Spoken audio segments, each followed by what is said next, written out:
یہ ایشیا ہے، دنیا کا عظیم ترین براعظم۔ اس کی گود یعنی وسط ایشیا تاریخ کے صفحات پر بکھری ہوئی ان گنت داستانیں ازبر کیے ہوئے اپنے وسیع و عریض رقبے پر نمودار ہونے والی ہزاروں حکومتوں کے تغیرات و حوادث کی عینی شاہد ہے۔ مگر اس آباد و شاداب خطے پر ایک دور ایسا بھی آیا ہے جس کو یاد کر کے آج بھی اس سرزمین جنت نظیر پر لرزہ طاری ہو جاتا ہے۔ وہ ایک تاریک دور تھا جو 7ویں صدی ہجری کے دوسرے عشرے سے شروع ہوا اور بالآخر سقوط بغداد پر اختتام پذیر ہوا۔ وسط ایشیا اپنی زرخیز چراگاہوں، آبادی سے معمور گنجان شہروں اور تجارتی گزرگاہوں کی بدولت زمانہ قدیم سے دنیا بھر میں مشہور و معروف ہے۔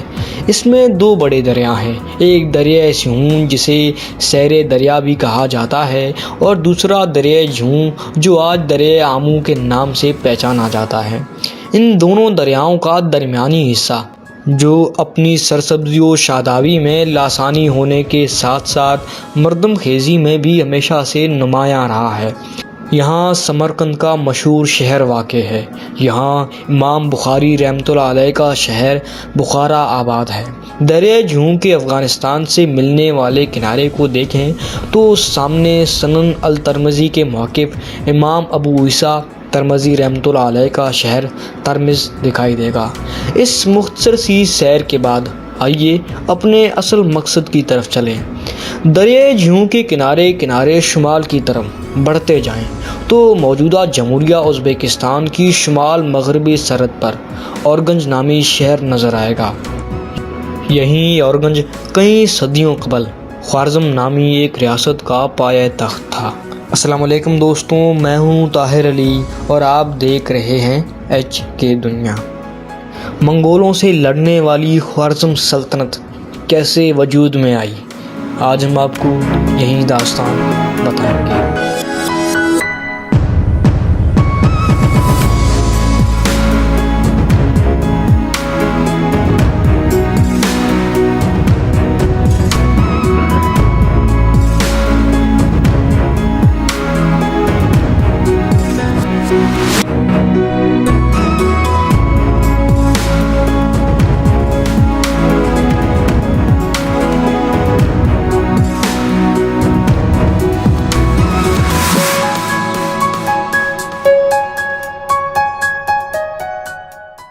خوارزم کا علاقہ اس وقت سے ایک علیحدہ ریاست شمار ہوتا آیا ہے جب شاہ فارس بہرام گور کے ایک رشتہ دار نے اس پر قبضہ جما لیا تھا۔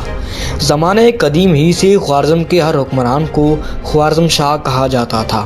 تاریخی روایات کے مطابق کیکسرو وہ پہلا بادشاہ تھا جس نے اسکندر اعظم کے حملے سے 980 برس قبل اس ریاست کے حاکم کو خوارزم شاہ کا لقب دیا تھا۔ اس روایت سے اندازہ لگایا جا سکتا ہے کہ خوارزم کا تمدن کس قدر قدیم تھا۔ دلچسپ بات یہ ہے کہ خوارزم شاہ کے لقب کا رواج اس علاقے کے اسلامی دور میں بھی یہاں کے آخری تاجدار سلطان جلال الدین خوارزم شاہ کے زمانے تک باقی رہا۔ غالباً تاریخ اسلام میں یہ واحد مثال ہے کہ اسلام سے پہلے دور کا لقب اسلامی عہد کے حکمرانوں میں بھی اسی طرح رائج رہا ہو۔ خوارزم پر مسلمانوں کی فوج کشی سب سے پہلے خلیفہ ولید بن عبد الملک اموی کے زمانہ خلافت میں ہوئی۔ 712 عیسوی میں خلیفہ کے حکم سے فاتح ترکستان قتیبہ بن مسلم باہلی رحمۃ اللہ علیہ نے یہاں کا رخ کیا۔ اس وقت کا خوارزم شاہ برائے نام حکمران تھا۔ اس کا بھائی خزاد ریاست کے سیاہ و سفید کا مالک تھا۔ خوارزم شاہ اس صورتحال سے نہایت پریشان تھا۔ قتیبہ بن مسلم کی آمد کو اس نے اپنے لیے نیک فال سمجھا اور ان سے اس شرط پر مسالت کر لی کہ وہ اسے خزاد کی زیادتیوں سے نجات دلائیں۔ قتیبہ بن مسلم رحمۃ اللہ علیہ نے اس شرط کو منظور کر لیا اور یوں سرزمین خوارزم بغیر کسی خون بہائے اسلامی پرچم کے سائے تلے آ گئی۔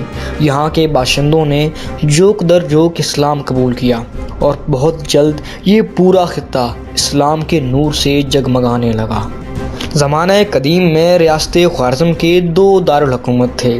ایک دریائے جہوں کے مشرقی کنارے پر تھا جسے کاس کہا جاتا تھا، اور دوسرا مغربی کنارے پر تھا جسے جرجانیہ، گرگانج یا اورگنج کہتے تھے۔ قتیبہ بن مسلم رحمۃ اللہ علیہ کے ہاتھوں خوارزم کی فتح کے بعد کاس کا نام المنصوریہ پڑ گیا اور اس کی رونق اور آبادی میں غیر معمولی اضافہ ہوا۔ لیکن ایک عرصے بعد دریا نے اپنا راستہ تبدیل کر لیا، جس سے المنصوریہ یعنی کاس غرق ہو گیا۔ المنصوریہ کی بربادی کے بعد وہاں کے باشندوں نے دریا کے مغربی کنارے پر آباد اورگنج جرجانیہ میں سکونت اختیار کر لی۔ یوں اورگنج کی آبادی میں یکدم زبردست اضافہ ہو گیا۔ ریاست کے سرکاری دفاتر اور انتظامی مرکز بھی یہیں منتقل ہو گئے۔ ترکستان کے تجارتی قافلوں کی راہ میں ہونے کے باعث اورگنج اس خطے کی مرکزی تجارت منڈی بھی بن گیا۔ رفتہ رفتہ جرجانیہ اور گرگانج کے لفظ لوگوں کی زبانوں سے اتر گئے اور اکثر مقامی باشندوں نے اس شہر ہی کو ریاست کے نام سے موسوم کر کے خوارزم کہنا شروع کر دیا۔ تاہم بہت سے لوگ پھر بھی اسے اورگنج کے سابقہ نام سے یاد کرتے رہے۔ اسلامی مقبوضات میں شامل ہونے کے بعد خوارزم کو تاریخ میں بڑی پذیرائی نصیب ہوئی۔ اسلام کے کتنے ہی نامور فقہ، محدثین، دانشور اور بادشاہ یہاں کی خاک سے اٹھے اور دنیا میں آفتاب و مہتاب بن کر چمکے۔ یہ علاقہ علم و حکمت، تہذیب و تمدن اور صنعت و عرفت کا مرکز بن گیا۔ زمانے کی گردش کے ساتھ ساتھ تخت خوارزم پر یکے بعد دیگر مختلف حکمران برجمان ہوتے رہے، مگر یہ سب خلافت اسلامیہ کے ماتحت ایک صوبے دار کی سی حیثیت رکھتے تھے۔ تاہم ایک عرصے کے بعد جب عباسی خلفاء کی شوکت کو گہن لگا تو یہاں کے حکمران خلافت کی کفش برداری سے آزاد ہو گئے۔ ان خود مختار حکمرانوں کا پہلا دور 951 عیسوی میں ابو سعد احمد خوارزم شاہ سے لے کر 1017 عیسوی میں ابو الحارث خوارزم شاہ تک رہا۔ دوسرا دور 1017 عیسوی میں التون تاش خوارزم شاہ سے شروع ہو کر 1037 عیسوی میں ماہ ملک خوارزم شاہ پر ختم ہوا۔ اس کے بعد تیسرے دور میں اس خطے کی زمام اقتدار اس خاندان کے ہاتھ میں آئی، جس کی ابتدا انوشتگین خوارزم شاہ سے اور انتہا سلطان جلال الدین منقبرتی خوارزم شاہ پر ہوئی ہے۔ جب ملک شاہ سلجوقی نے گرجستان سے ایغوری قبیلے سے تعلق رکھنے والا ایک ترک نسل غلام خریدا تو کون کہہ سکتا تھا کہ یہ کم حیثیت غلام کل خوارزم شاہ کہلائے گا اور ایک صدی بعد اسی غلام کی نسل سے پیدا ہونے والے فاتحین سلجوقی خاندان پر زمین تنگ کر دیں گے۔ اس غلام کا نام انوشتگین تھا۔ جلد ہی وہ سلطان ملک شاہ کے دل میں گھر کر گیا۔ نوبت یہاں تک پہنچی کہ سلطان نے اسے 1000 چیدہ سپاہیوں کا افسر مقرر کر دیا۔ انوشتگین نے اس میدان میں بھی اپنی صلاحیتوں کا لوہا منوایا۔ ان دنوں خوارزم کا صوبہ براہ راست ملک شاہ کے تابع تھا۔ وہاں کا صوبے دار فوت ہوا تو ملک شاہ کی مردم شناس نگاہوں میں انوشتگین کے سوا اس عہد کے لیے کوئی موضوع معلوم نہ ہوا۔ 1082 عیسوی میں ملک شاہ کے حکم سے انوشتگین خوارزم شاہ کی صوبے داری پر مامور ہوا اور آخری دم تک اس ذمہ داری کو بخوبی نبھاتا رہا۔ انوشتگین کی زندگی میں بھی اس کا بیٹا محمد عرف قطب الدین باپ کی نیابت میں خوارزم کا نظم و نسق سنبھالے ہوئے تھا۔ اپنے باپ کی وفات کے بعد اس نے بڑی خوش اسلوبی سے 30 برس تک ریاست کا نظام چلایا اور اپنے نئے آقائے نعمت سلطان وقت شاہ احمد سنجر بن ملک شاہ سلجوقی کا دل و جان سے تابعدار رہا۔ 1128 عیسوی میں محمد قطب الدین نے دائی اجل کو لبیک کہتے ہوئے خوارزم شاہی تخت و تاج اپنے بیٹے مظفر الدین اڅھز کے حوالے کیا۔ اس 32 سالہ نوجوان نے برسر اقتدار آتے ہی سلجوقی سلطنت کا طوق اطاعت گزاری گردن سے نکال دینے اور مکمل خود مختاری حاصل کرنے کا عزم کر لیا، مگر سلطان احمد سنجر سلجوقی کی تلوار کی دھار ایسی نہ تھی جسے نظر انداز کر دیا جاتا، اس لیے اڅھز موقع کی تلاش میں رہا اور جلد ہی قدرت نے اس کے لیے ایک غیر متوقع موقع فراہم کر دیا۔ سلطان سنجر سلجوقی ماورل نہر کے باغی حاکم تغاج خان کی سرکوبی کے لیے بخارا میں افواج مرتب کر رہا تھا۔ اس لشکر کشی میں اڅھز بھی سلطان سنجر کے ہمراہ تھا۔ ایک دن سلطان اپنے خیمے میں تنہا لیٹا ہوا تھا کہ سلطان کے چند نمک حرام افسران تلواروں کے ساتھ اس کے خیمے میں داخل ہو گئے۔ آہٹ پا کر سلطان نے نگاہیں اٹھائیں تو خود کو چمکتی ہوئی شمشیروں اور خون آشام خنجروں سے گھرا ہوا پایا۔ سلطان کا بچ نکلنا بہت مشکل تھا۔ اس کا محافظ دستہ ساتھ موجود نہ تھا، مگر اس سے پہلے کہ غداروں کی تلواریں سلطان کے لہو میں غوطہ کھاتیں، اچانک گھوڑوں کی ٹاپوں سے فضا گونج اٹھی۔ اگلے ہی لمحے عزیز تلوار لہراتے ہوئے خیمے کی طرف لپکتا ہوا دکھائی دیا، اور یہ دیکھتے ہی غداروں کا گروہ سلطان کو وہیں چھوڑ کر فرار ہو گیا۔ سلطان احمد سنجر عزیز کے اس احسان کا تعمیر ممنوع رہا، اور اس واقعے کے بعد عزیز کی جانب سے پیش آنے والی ہر ناخوشگوار حرکت کو برداشت کرتا رہا۔ چنانچہ کچھ عرصے بعد جب عزیز نے خوارزم شاہی ریاست کی خود مختاری کا اعلان کیا تو اس کے سابقہ احسان نے سلطان سنجر سلجوقی کی شمشیر آبدار کو کسی حتمی کارروائی سے باز رکھا۔ 31 برس کی حکمرانی کے بعد 1156 عیسوی میں مظفر دین عزیز خوارزم شاہ دنیا سے رخصت ہوا، اور اس کا بیٹا ابو الفاتح الارسلان اس کا جانشین ہوا۔ الارسلان کے 7 سالہ دور حکومت میں سلطنت خوارزم میں کوئی نمایاں توسیع نہیں ہوئی، اور اس کا سارا زمانہ اقتدار سرحدی شورشوں کو ختم کرنے اور آس پاس کے ریاستوں کے ساتھ اچھے تعلقات استوار کرنے کی کوشش میں گزرا، لیکن اس میں بھی اسے کوئی خاص کامیابی حاصل نہ ہوئی۔ 1163 عیسوی میں الارسلان انتقال کر گیا۔ الارسلان کی وفات کے ساتھ ہی اس کے دونوں بیٹوں سلطان شاہ اور علاء الدین تخش کے مابین اقتدار کی خون ریز جنگیں شروع ہوئیں، جو وقفے سے کئی سال تک جاری رہا کرتی تھیں۔ ان جنگوں کا اختتام سلطان شاہ کی طبی موت اور علاء الدین تخش کی فتح یابی پر اختتام پذیر ہوا۔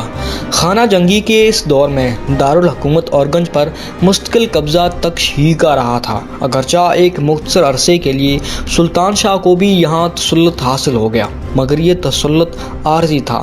یاد رہے کہ خوارزم ریاست کا نام تھا اورگنج پایہ تخت، مگر اس دور کے عوام و خاص اور مورخین کی ایک بہت بڑی تعداد صرف اورگنج شہر کو بھی خوارزم کے نام سے یاد کرتی رہی۔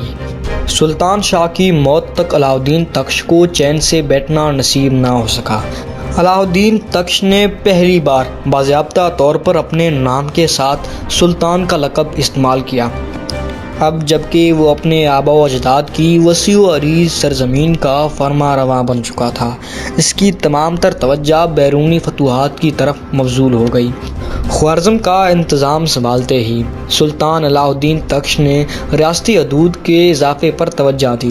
خوارزم شاہی اقتدار کے عروج کے ساتھ ہی سلجوقی سلطنت سمٹ کر مختلف ٹکڑوں میں بکھر چکی تھی اور روز بروز زوال پذیر تھی۔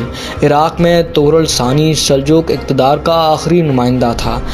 تخش نے چند زوردار حملوں کے بعد اس علاقے پر قبضہ کر لیا۔ رے اور ہمدان جیسے اہم شہر بھی اس کے مقبوضات میں داخل ہو گئے، اور خوارزمی ریاست کی حدود بغداد کی سرحدوں کو چھونے لگی۔ یہ صورتحال خلیفہ ناصر کے لیے ناقابل برداشت تھی۔ اس نے خوارزم شاہ سے مطالبہ کیا کہ عراق کے بعض علاقے خلافت بغداد کی تحویل میں دے دیے جائیں۔ تخش نے اسے نامنظور کیا۔ دونوں مملکتوں کے باہمی تعلقات روز بروز کشیدہ ہوتے گئے۔ 1196 عیسوی میں ہمدان کے مقام پر خوارزمی اور خلافتی افواج کے مابین گھمسان کا معرکہ ہوا، جس میں بغداد کی افواج بدترین شکست سے دوچار ہو کر پسپا ہو گئیں۔ اس سے پہلے بھی تخش اور خلیفہ بغداد کی فوجوں میں دوبارہ معمولی جھڑپیں ہو چکی تھیں، لیکن اس بار خلافتی افواج کو ایسی زک پہنچی کہ انہوں نے پھر کبھی خوارزمی سرحد پر حملے کی ہمت نہ کی۔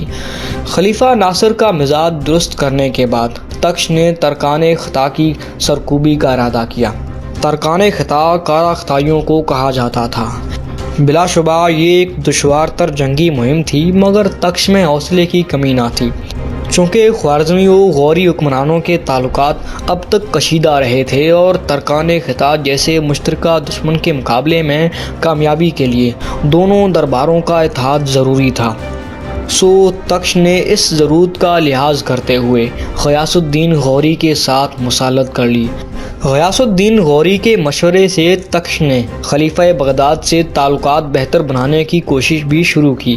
خلافت بغداد سے بھی اس کا مثبت جواب آیا۔ ہر طرف سے مطمئن ہو کر تخش پوری قوت سے ترکان خطا کے مقابلے کی تیاری کرنے لگا۔ ترکان خطا اس کے لیے پہلے ہی مستعد تھے۔ انہوں نے از خود یلغار کر کے اورگنج کا محاصرہ کر لیا۔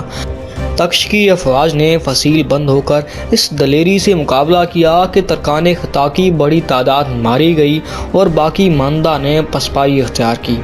ابھی ترکان خطا کی مکمل سرکوبی نہیں ہوئی تھی کہ تخش کو ایک اور مہم کا سامنا کرنا پڑا۔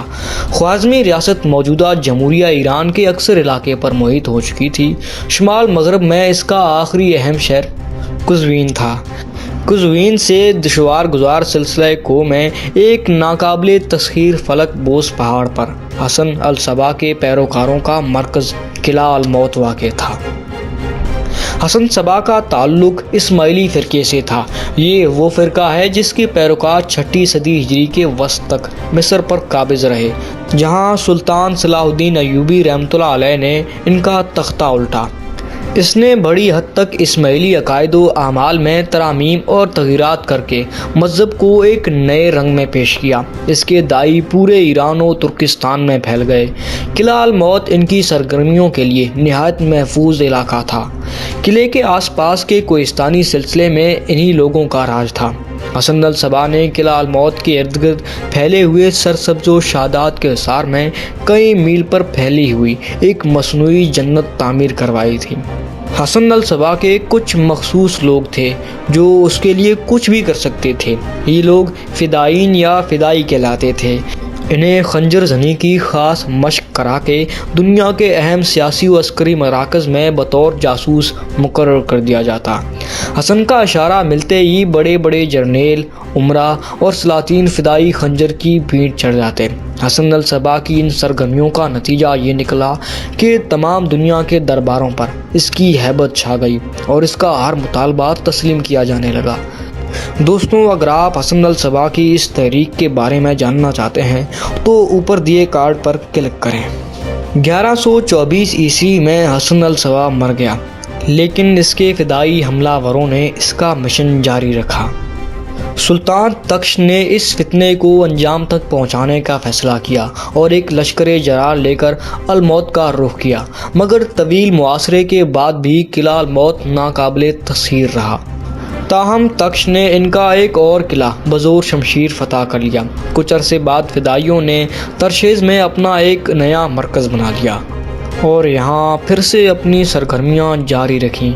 انہی دنوں ایک فدائی نے تخش کے وزیر کو شہید کر دیا تو سلطان علاء الدین تخش نے شہزادہ قطب الدین محمد کو تازہ افواج دے کر ترشیز پر حملے کا حکم دیا۔ شہزادہ قطب الدین نے ترشیز کا محاصرہ کر لیا۔ فرقین میں شدید خون ریز جنگ جاری رہی۔ 4 ماہ گزر گئے، لیکن جنگ کا کوئی نتیجہ نہیں نکلا۔ آخر کار سلطان تخش نے شدید بیماری کے عالم میں بستر سے اٹھ کر خود فیصلہ کن حملے کے لیے ترشیز کا رخ کیا۔ طبیبوں اور حکیموں نے اس طویل سفر سے منع کیا، مگر سلطان نہ رکا۔ راستے ہی میں مرض اس قدر بڑھ گیا کہ بچنے کی امید نہ رہی۔ بالآخر ترشیز پہنچنے سے قبل 19 رمضان المبارک 3 جولائی 1200 عیسوی کو 26 سال تک خوارزم پر حکومت کرنے والا یہ عظیم المرتب بادشاہ دنیا سے رخصت ہو گیا۔ سلطان علاء الدین تخش کا چھوٹا بھائی سلطان شاہ 20 سال تک اس سے بے سود الجھتا رہا، مگر آخر تک کچھ حاصل نہ کر سکا۔ اگر سلطان اس بے فائدہ خانہ جنگی میں مبتلا نہ ہوتا تو امت مسلمہ ایک عظیم جانی و مالی خسارے سے محفوظ رہتی، لیکن ظاہر ہے جو اسلام کو نقصان پہنچا رہا تھا اس کو بھی ختم کرنا ضروری تھا۔ دوستوں، سلطان علاء الدین تخش کے بارے میں ایک قصہ مشہور ہے۔ ایک بار سلطان علاء الدین تخش ایک شہر کا محاصرہ کیے ہوئے تھا۔ اہل شہر نے اپنے غصے کی بھڑاس نکالنے کے لیے ایک کانے کتے کو کرتا اور ٹوپی پہنا کر اس کا نام خوارزم شاہ رکھ دیا، کیونکہ سلطان تخش بھی ایک چشم تھا۔ بعد ازاں اس کتے کو منجنیق میں رکھ کر شہر سے باہر خوارزمی فوج کے پڑاؤ کی طرف پھینک دیا۔ اور فصیل سے صدا بلند ہوئی کہ لو یہ تمہارا بادشاہ ہے۔ تکش نے ایک طویل محاصرے کے بعد جب شہر فتح کیا تو دیگر اہل شہر کے ساتھ اس شرارت کے منصوبہ سازوں کو بھی معاف کر دیا۔ اب یہ واقعہ کتنا سچا ہے کتنا جھوٹا، یہ آپ کمنٹ میں بتا دیں۔ سلطان تکش کی ناگہانی موت کے باوجود شہزادے قطب الدین محمد نے ترشیز کا محاصرہ جاری رکھا۔ آخرکار اہل شہر صلح پر مجبور ہو گئے۔ صلح کا معاہدہ طے پایا گیا۔ قطب الدین محمد نے محاصرہ اٹھا لیا اور پائے تخت اورگنج روانہ ہو گئے۔ 2 اگست 12 عیسوی کو قطب الدین محمد اپنے باپ کا لقب اختیار کر کے علاء الدین محمد خوارزم شاہ بن کر تخت خوارزم پر برجمان ہوا۔ چونکہ اس کا اصل نام صرف محمد تھا، اس لیے مورخین کبھی اسے محمد خوارزم شاہ کے نام سے بھی یاد کرتے ہیں۔ وہ ہر لحاظ سے اپنے باپ کا صحیح جانشین نظر آتا تھا۔ جرت، دلیری، جہانگیری، وہ اپنے دور کا سکندر تھا۔ عرب مورخین نے اپنی تواریخ میں اس کی شخصیت کا اچھے لفظوں میں ذکر کیا ہے، لیکن ان تمام تر خوبیوں کے باوجود اس سے چند ایسی سنگین غلطیاں ہوئیں جن کے وبال سے اس کے سارے کارناموں پر پانی پھر گیا اور عالم اسلام مشرق تا مغرب راکھ کا ڈھیر بن گیا۔ کیسے؟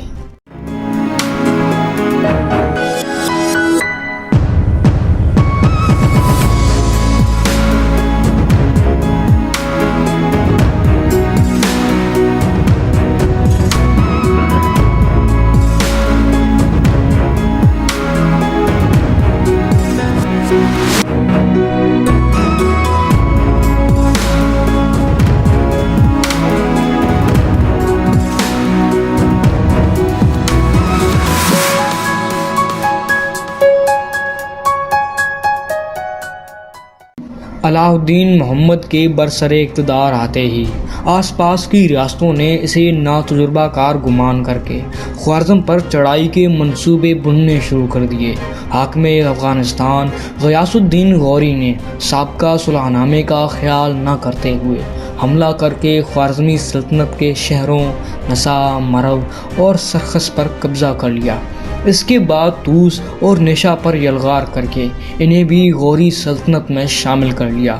علاء الدین محمد کو تخت پر قدم رکھتے ہی ایک بھیانک صورتحال کا سامنا کرنا پڑ رہا تھا، تاہم اس نے ضبط سے کام لیتے ہوئے غوری حکمران کو لکھا: میں سمجھتا تھا کہ میرے والد محترم کے وفات کے بعد اگر ترکان خطا خوارزم پر حملہ ور ہوئے تو آپ میری امداد کریں گے، لیکن مقام حیرت ہے کہ خود آپ نے مجھ پر یلغار کر دی ہے۔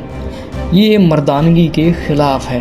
آپ میری ریاست سے افواج واپس بلائیں، ورنہ میں ترکان خطا سے مدد لینے پر مجبور ہو جاؤں گا۔ غیاث الدین نے اس مراسلے کا کوئی مثبت جواب نہ دیا۔ اس پر علاء الدین محمد نے جنگ کرنے کا فیصلہ کیا اور میدان جنگ میں اتر پڑا، اور غوری و خوارزمی صفا میں ایک طویل معرکہ آزمائی کا سلسلہ شروع ہو گیا۔ غوریوں کی قیادت غیاث الدین غوری کے ہاتھ میں تھی۔ سلطان شعیب الدین غوری ہندوستان کی مہمات میں مصروف تھے۔ ان کی انتہک جہادی سرگرمیوں کے باعث پشاور سے لے کر دہلی اور بنگال تک کا علاقہ اسلامی حکومت میں داخل ہو گیا تھا۔ سلطان شعیب الدین کی ہندوستان سے فاتحانہ واپسی ہوئی تو غوریوں کو مزید تقویت حاصل ہوئی اور ان لڑائیوں میں مزید شدت آ گئی۔ اسی اثنا میں غیاث الدین غوری انتقال کر گیا۔ اب سلطان شعیب الدین کو بذات خود اقتدار کی ان جنگوں کی قیادت کرنا پڑی۔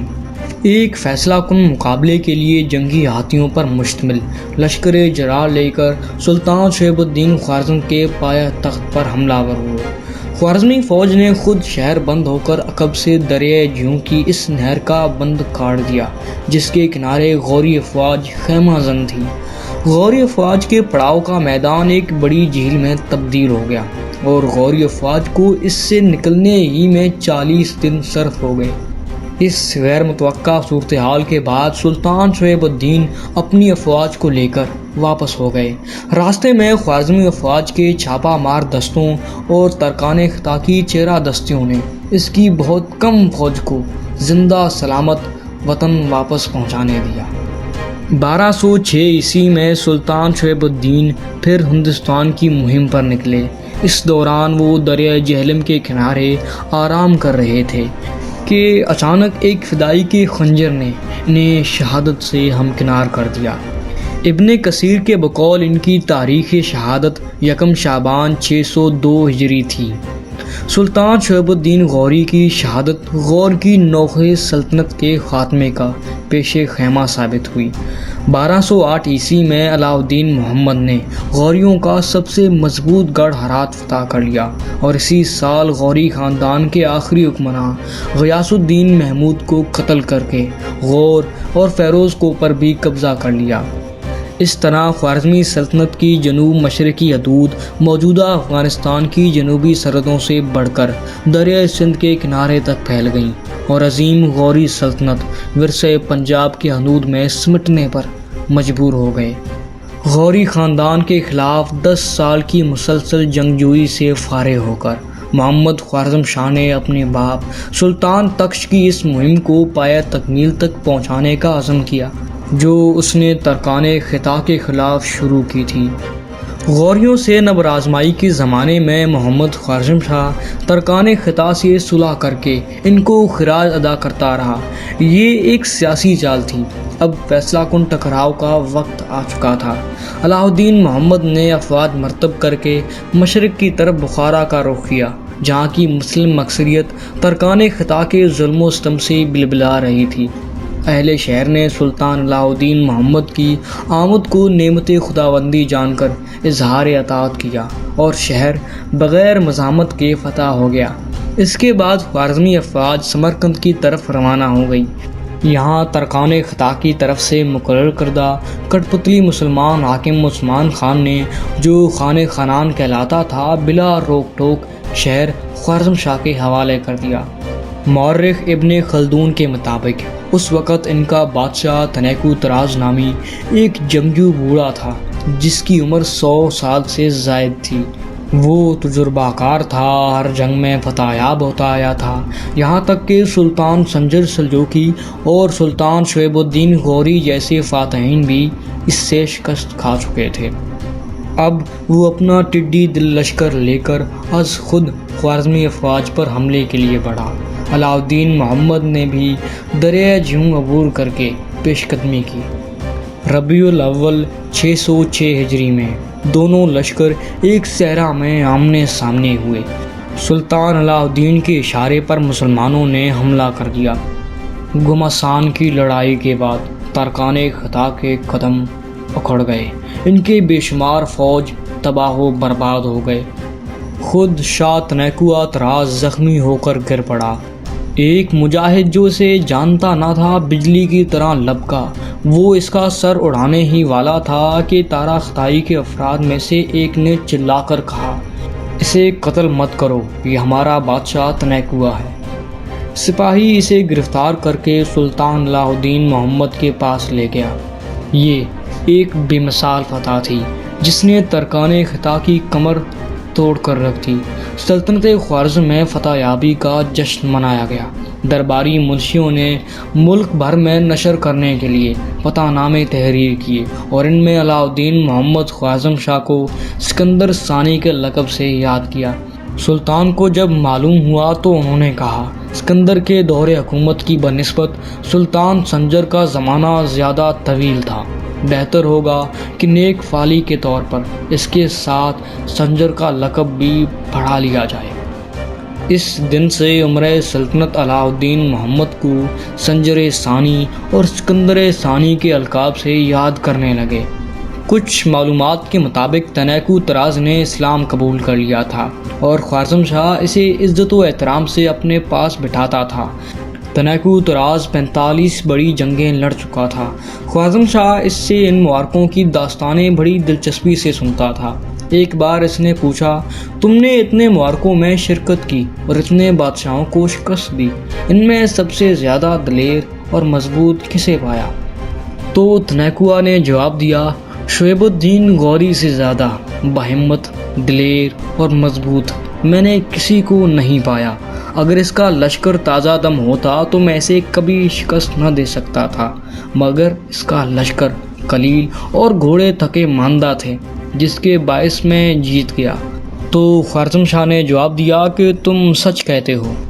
جب ترکان خطا کے خلاف کامیابی کا جشن منایا جا رہا تھا، ایک صوفی بزرگ زارو قطار رو رو کر کہہ رہا تھا، ہماری سلامتی کے لیے ترکان خطا کا وجود ضروری ہے۔ یہ سخت جان قوم ہمارے اور منگولیا کے جنگجوؤں کے درمیان ایک دیوار کی طرح عائل رہی ہے۔ اس دیوار کے ٹوٹ جانے کے بعد منگولیا کے درندوں کا طوفان ان قریب ہم پر امڑ آئے گا اور ہر شے کو بہا کر لے جائے گا۔ یہ الفاظ صوفی بزرگ سید مرتضیٰ صدر الدین کے تھے۔ اہل خوارزم نے اس وقت سید صاحب کے اس ارشاد کو کوئی اہمیت نہ دی، کیونکہ منگولیا کے وحشیوں کے متعلق ان کی معلومات برائے نام تھیں، مگر جلد ہی حالات نے بتا دیا کہ یہ قول حرف بحرف درست نکلا۔ ترکان خطا کی سیادت کا چراغ ٹمٹما رہا تھا، لیکن ایک غیر متوقع کامیابی سے ان کے قدم کچھ مدت کے لیے پھر جم گئے۔ قصہ یہ ہوا کہ ترکان خطا کے ایک سردار گور خان نے سمرقند پر حملہ کر دیا۔ سلطان علاء الدین محمد اس وقت خود سمرقند میں موجود تھا۔ اس کی فوج نے منہ توڑ جواب دیا، مگر خوارزم شاہ کے دو سرداران لشکر جو غور خان سے ساز باز کر چکے تھے، جنگ کے فیصلہ کن مرحلے میں میدان چھوڑ کر گئے۔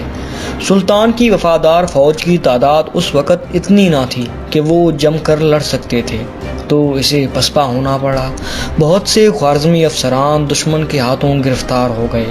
جب اسلامی لشکر پسپا ہو کر اپنے علاقے میں واپس پہنچا تو فوج نے سلطان کو نہ پایا، جس وجہ سے سلطنت میں افراتفری اور انتشار پھیل گیا۔ تمام لوگ بے چین ہو گئے، لیکن کچھ مدت بعد سلطان واپس آ گیا۔ اس وقت سلطان کے بھائی تاج الدین علی پاشا نے اپنی تخت نشینی کا اعلان کر دیا تھا۔ سلطان کے اچانک اس طرح واپس پہنچنے سے سب لوگ حیرت زدہ رہ گئے۔ تاج الدین علی پاشا فرار ہو گیا اور ملکت میں سلطان کی بخیریت واپسی پر جشن منایا گیا۔ کچھ مدت تک علاء الدین محمد کی پوری توجہ اندرونی شورشیں ختم کرنے پر مرکوز رہی۔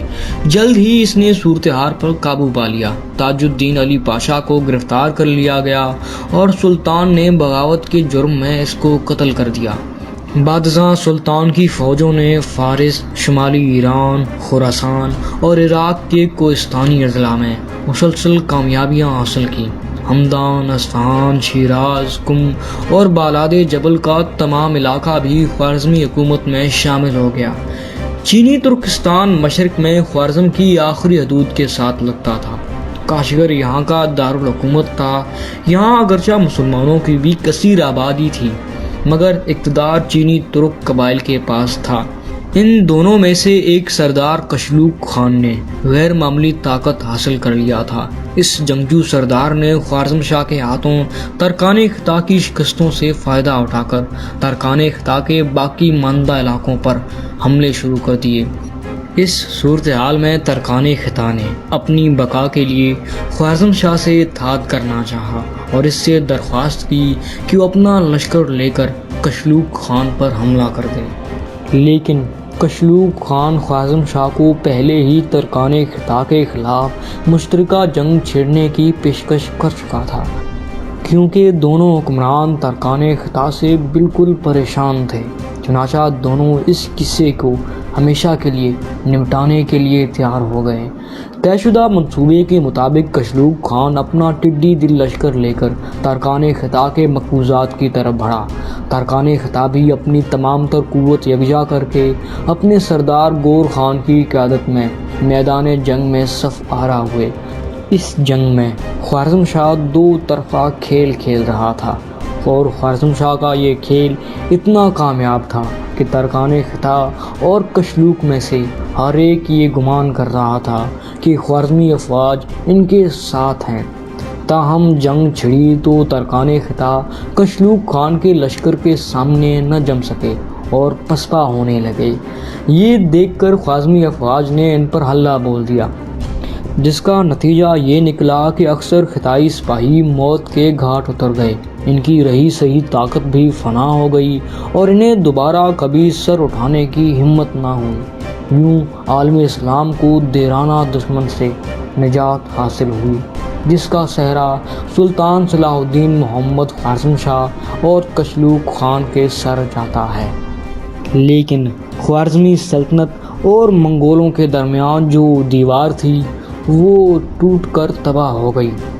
اب صرف تنکے کو ایک سہارے کی ضرورت تھی، اور وہ سہارا خود سلطان علاء الدین خوارزم شاہ نے دیا۔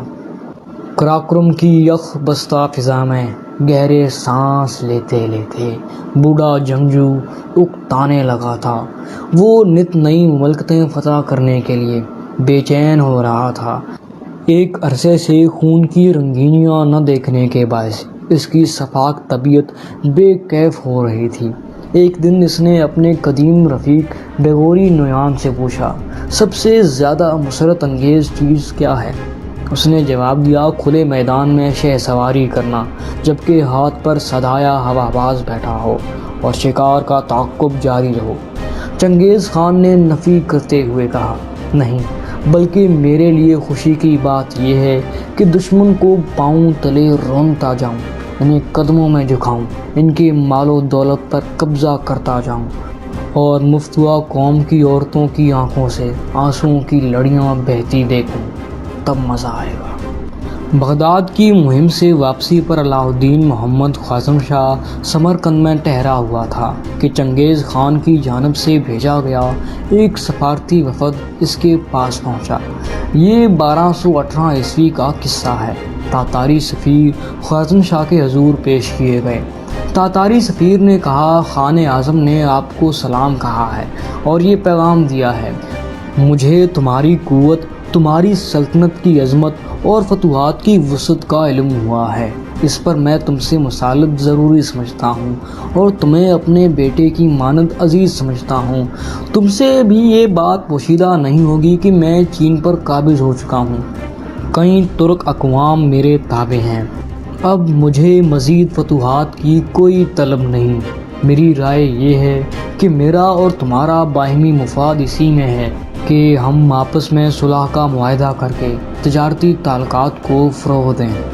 سلطان علاء الدین خوارزم شاہ نے وفد کا مثبت جواب دیا، یعنی وہ چنگیز خان سے تجارتی تعلقات استوار کرنے کے لیے راضی تھا۔ سلطان علاء الدین خوارزم شاہ اور چنگیز خان کے درمیان سرکاری سطح پر تجارتی معاہدے طے پائے جانے کے بعد تجارتی قافلوں کی آمد و رفت شروع ہو گئی۔ 1219 عیسوی میں ایک پراسرار قافلہ خوارزم سے چنگیز خان کے ملک تجارتی دورہ کرنے کے لیے گیا۔ کچھ منگولوں کی مدد سے یہ قافلہ سیدھا چنگیز خان کے پاس پہنچا۔ چنگیز خان نے اپنے بیٹوں سرداروں کو ترغیب دی کہ وہ بھی اس قافلے کے ساتھ اپنے کچھ افراد کو قراقرم کا مال و متاع دے کر روانہ کریں، تاکہ اسلامی ملکوں سے ہمارے ملک کو بھی اقتصادی فائدہ حاصل ہو۔ غرض اس طرح مسلمانوں اور تاتاری تاجروں کا ایک بڑا قافلہ وجود میں آ گیا۔ چنگیز خان نے اس قافلے کو اپنا سفارتی وفد قرار دیتے ہوئے خوارزم شاہ کے نام یہ مکتوب بھی ارسال کیا، آپ کی جانب سے کچھ تاجر ہمارے یہاں آئے ہیں، ہماری جانب سے بھی کچھ تاجر ان کے ساتھ بھیجے جا رہے ہیں تاکہ آپ کو بھی فائدہ ہو اور ہمیں بھی۔ قراقرم سے آنے والا یہ قافلہ دریائے سیوں کے کنارے اترار میں خیمہ زن ہوا۔ اس قافلے میں کئی مسلمانوں کے ساتھ تاتاری بھی موجود تھے۔ اترار کا گورنر ینال خان عرف انیال جک سلطان علاء الدین محمد کا ماموزاد تھا۔ اس نے کارواں کو شک و شبہ کی نگاہوں سے دیکھا۔ ان دنوں حالات کا رخ دیکھتے ہوئے اس کا شبہ بے جا نہ تھا۔ چند دنوں بعد خوارزم شاہ کو حاکم اترار کی جانب سے یہ اطلاع موصول ہوئی، قراقرم سے آنے والے ایک تجارتی قافلے کو اترار میں گرفتار کر لیا گیا ہے۔ یہ لوگ تاجر نہیں، جاسوس ہیں۔ یہ تنہائی میں مقامی لوگوں کو ڈراتے دھمکاتے ہیں اور کہتے ہیں کہ تم لوگ اپنے نجات سے بے خبر ہو، تم کو ایسے حالات پیش آئیں گے جن کا تم اندازہ نہیں لگا سکتے۔ خواریزم شاہ نے جواب دیا کہ تاجروں کو تحکم ثانی حراست میں رکھا جائے تب تک اس مسئلے پر غور کیا جائے گا، مگر اترار کے حاکم نے انہیں گرفتار کرنے پر اتفاق نہیں کیا، بلکہ جاسوسی کے الزام میں تمام اہل قافلہ کو قتل کر دیا اور سارا مال و متاع ضبط کر لیا۔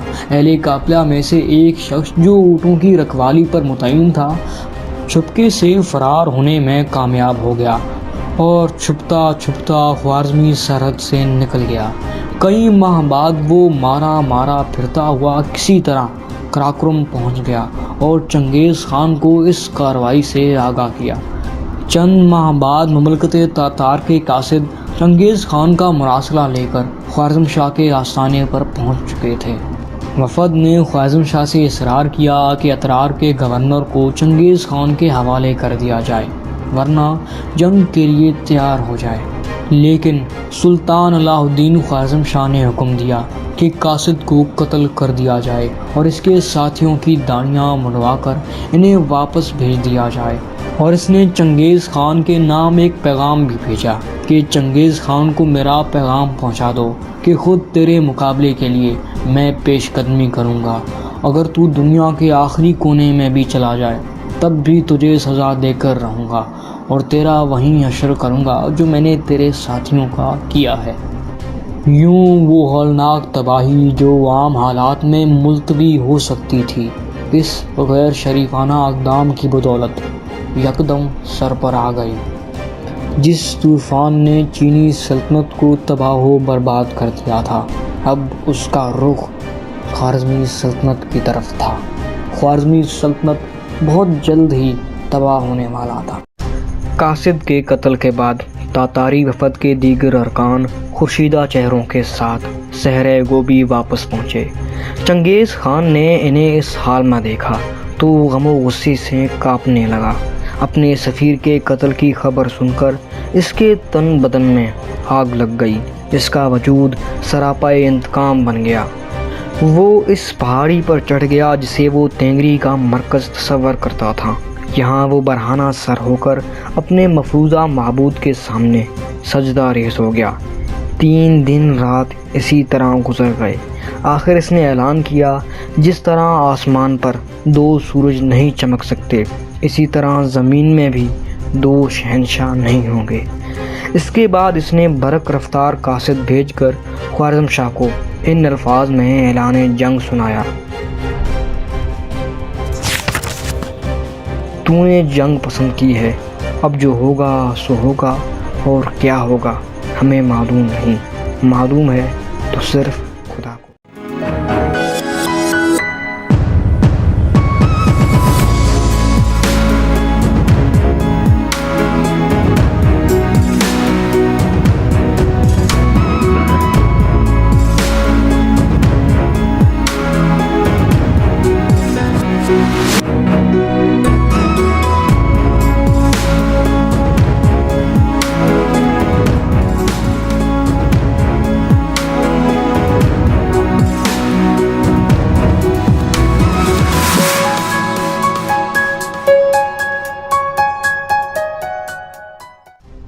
ایشیائے بلند کی وسعتوں میں بکھرا ہوا تاتاریوں کا ٹڈی دل لشکر چنگیز خان کا حکم ملتے ہی صحرا گوبی کے جنوب مغربی حصے میں جمع ہونے لگا۔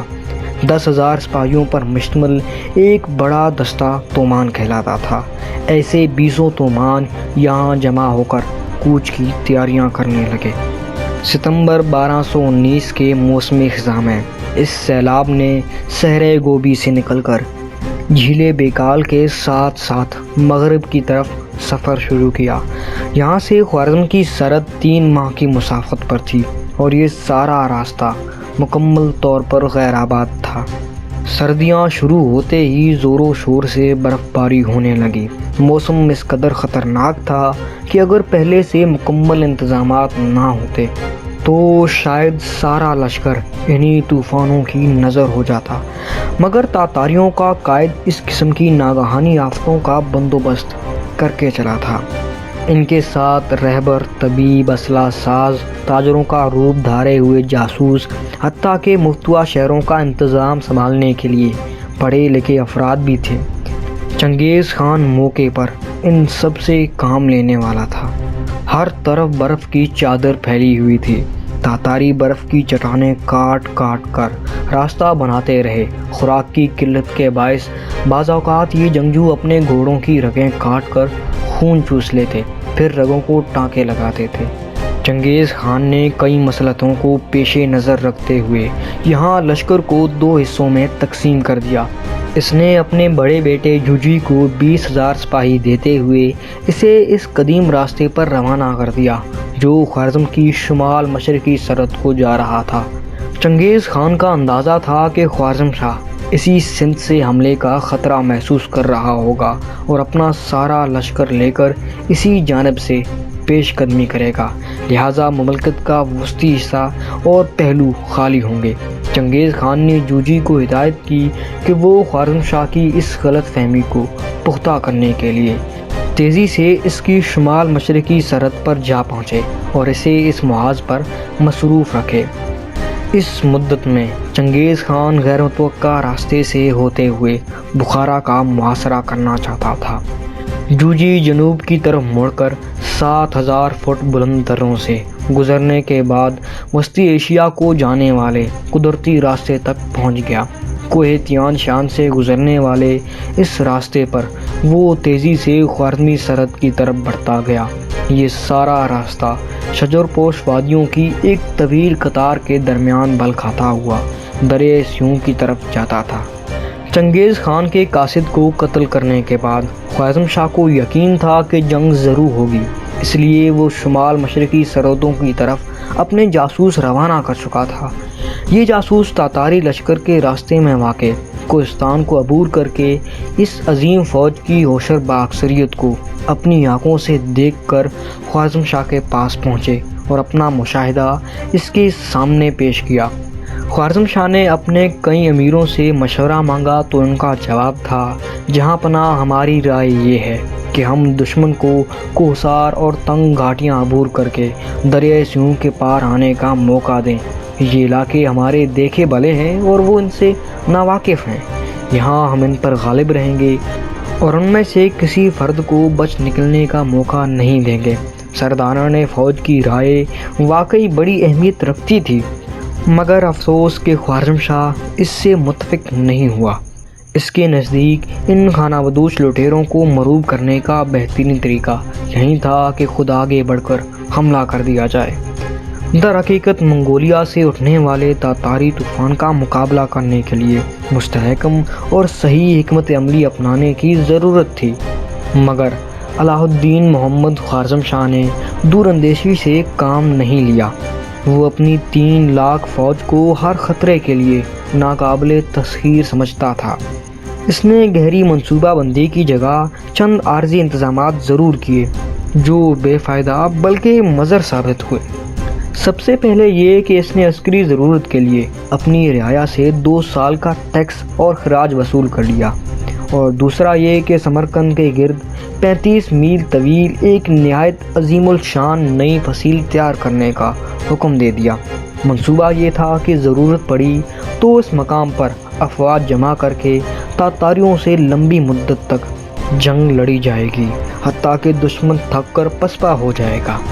لیکن دونوں اقدامات کچھ مفید ثابت نہیں ہوئے۔ 2 سال کے پیشگی ٹیکس کی وجہ سے رعایا کو اس سال ایک مشقت 3 سال کے مواصلات ادا کرنا پڑے تو لوگوں کا دیوالا نکلنے لگا اور حکومت قومی دفاع کی مہم میں رعایا کی بھرپور حمایت حاصل نہ کر سکی۔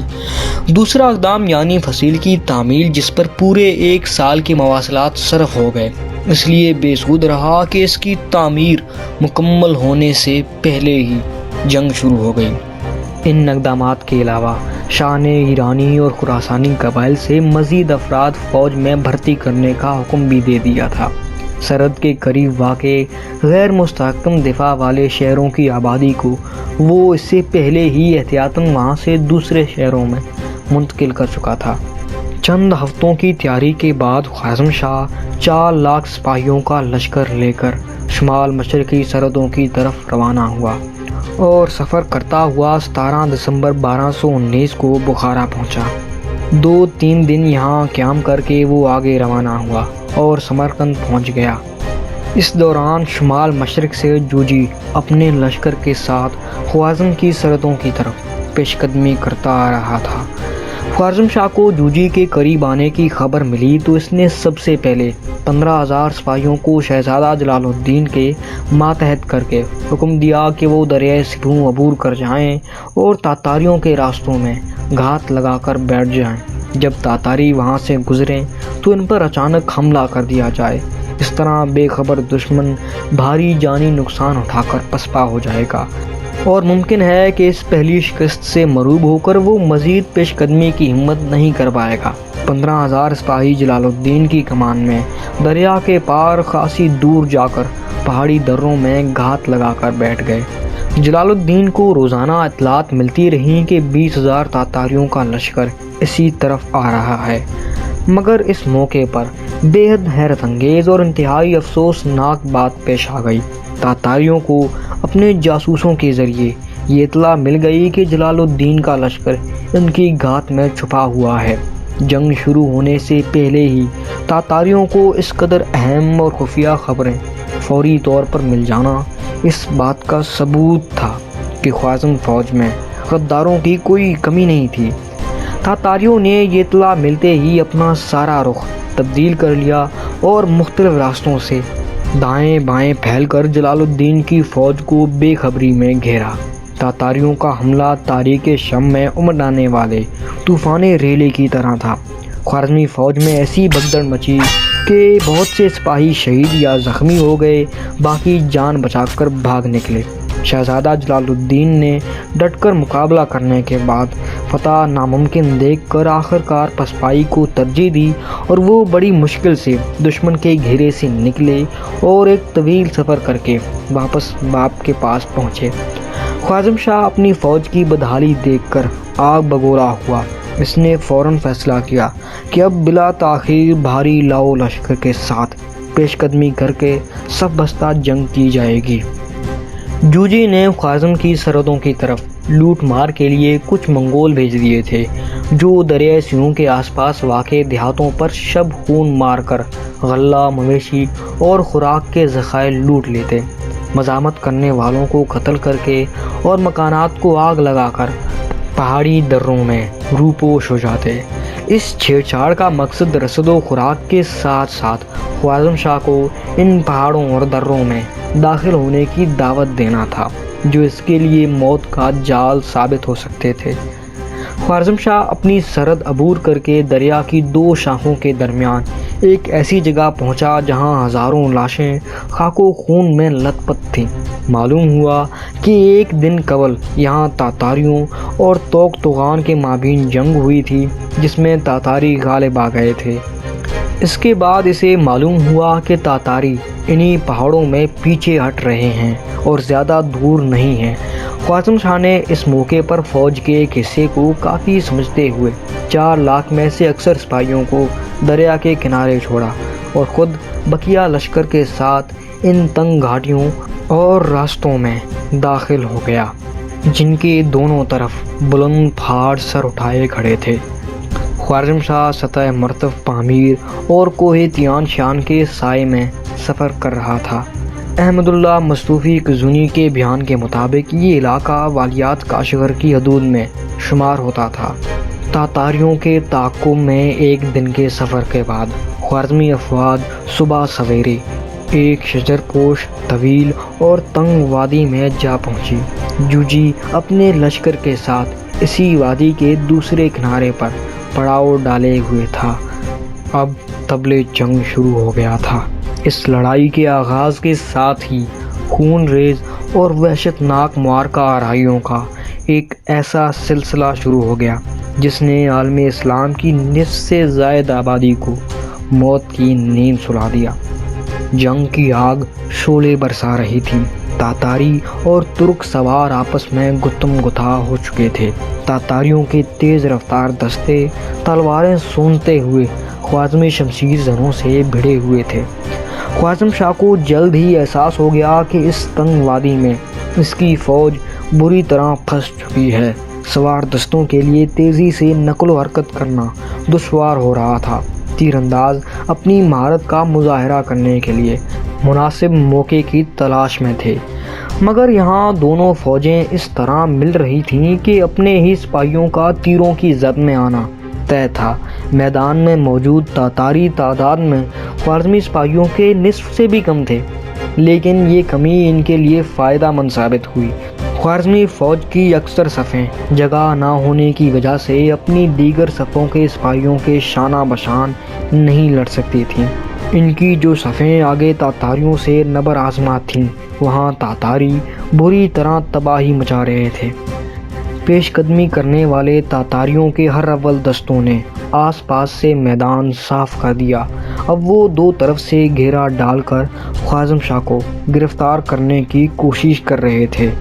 وہ خوارزم شاہ جو چند لمحے پہلے فتح کے سہانے خوابوں میں ڈوبا ہوا تھا، لیکن اب خود کو موت کے منہ میں دیکھ کر اس کی سب سے بڑی خواہش یہ تھی کہ وہ کسی طرح اس ناگہانی بلا سے جان بچا کر نکل جائے۔ تاتاری لشکر کا ہر اول 2 سینگوں والا پرچم اٹھائے صرف 200-150 گز فاصلے پر اس کے محافظ دستے کے بچے کچے سپاہیوں کو تباہ کر رہا تھا۔ لیکن اچانک فضا نعرہ تکبیر کی گھن گرج سے گونج اٹھی۔ خوارزم شاہ نے چونکتے ہوئے پلٹ کر دیکھا۔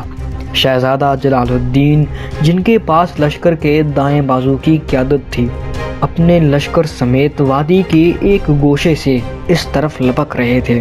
جلال الدین اور ان کے ساتھی شاہی محافظ دستے کے ساتھ آ ملے۔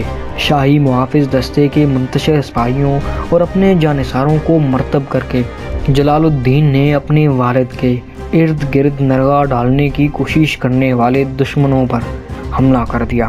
ان کی تلوار بجلی کی طرح حریف کے سر پر چمکتی اور اپنا خراج وصول کرتی۔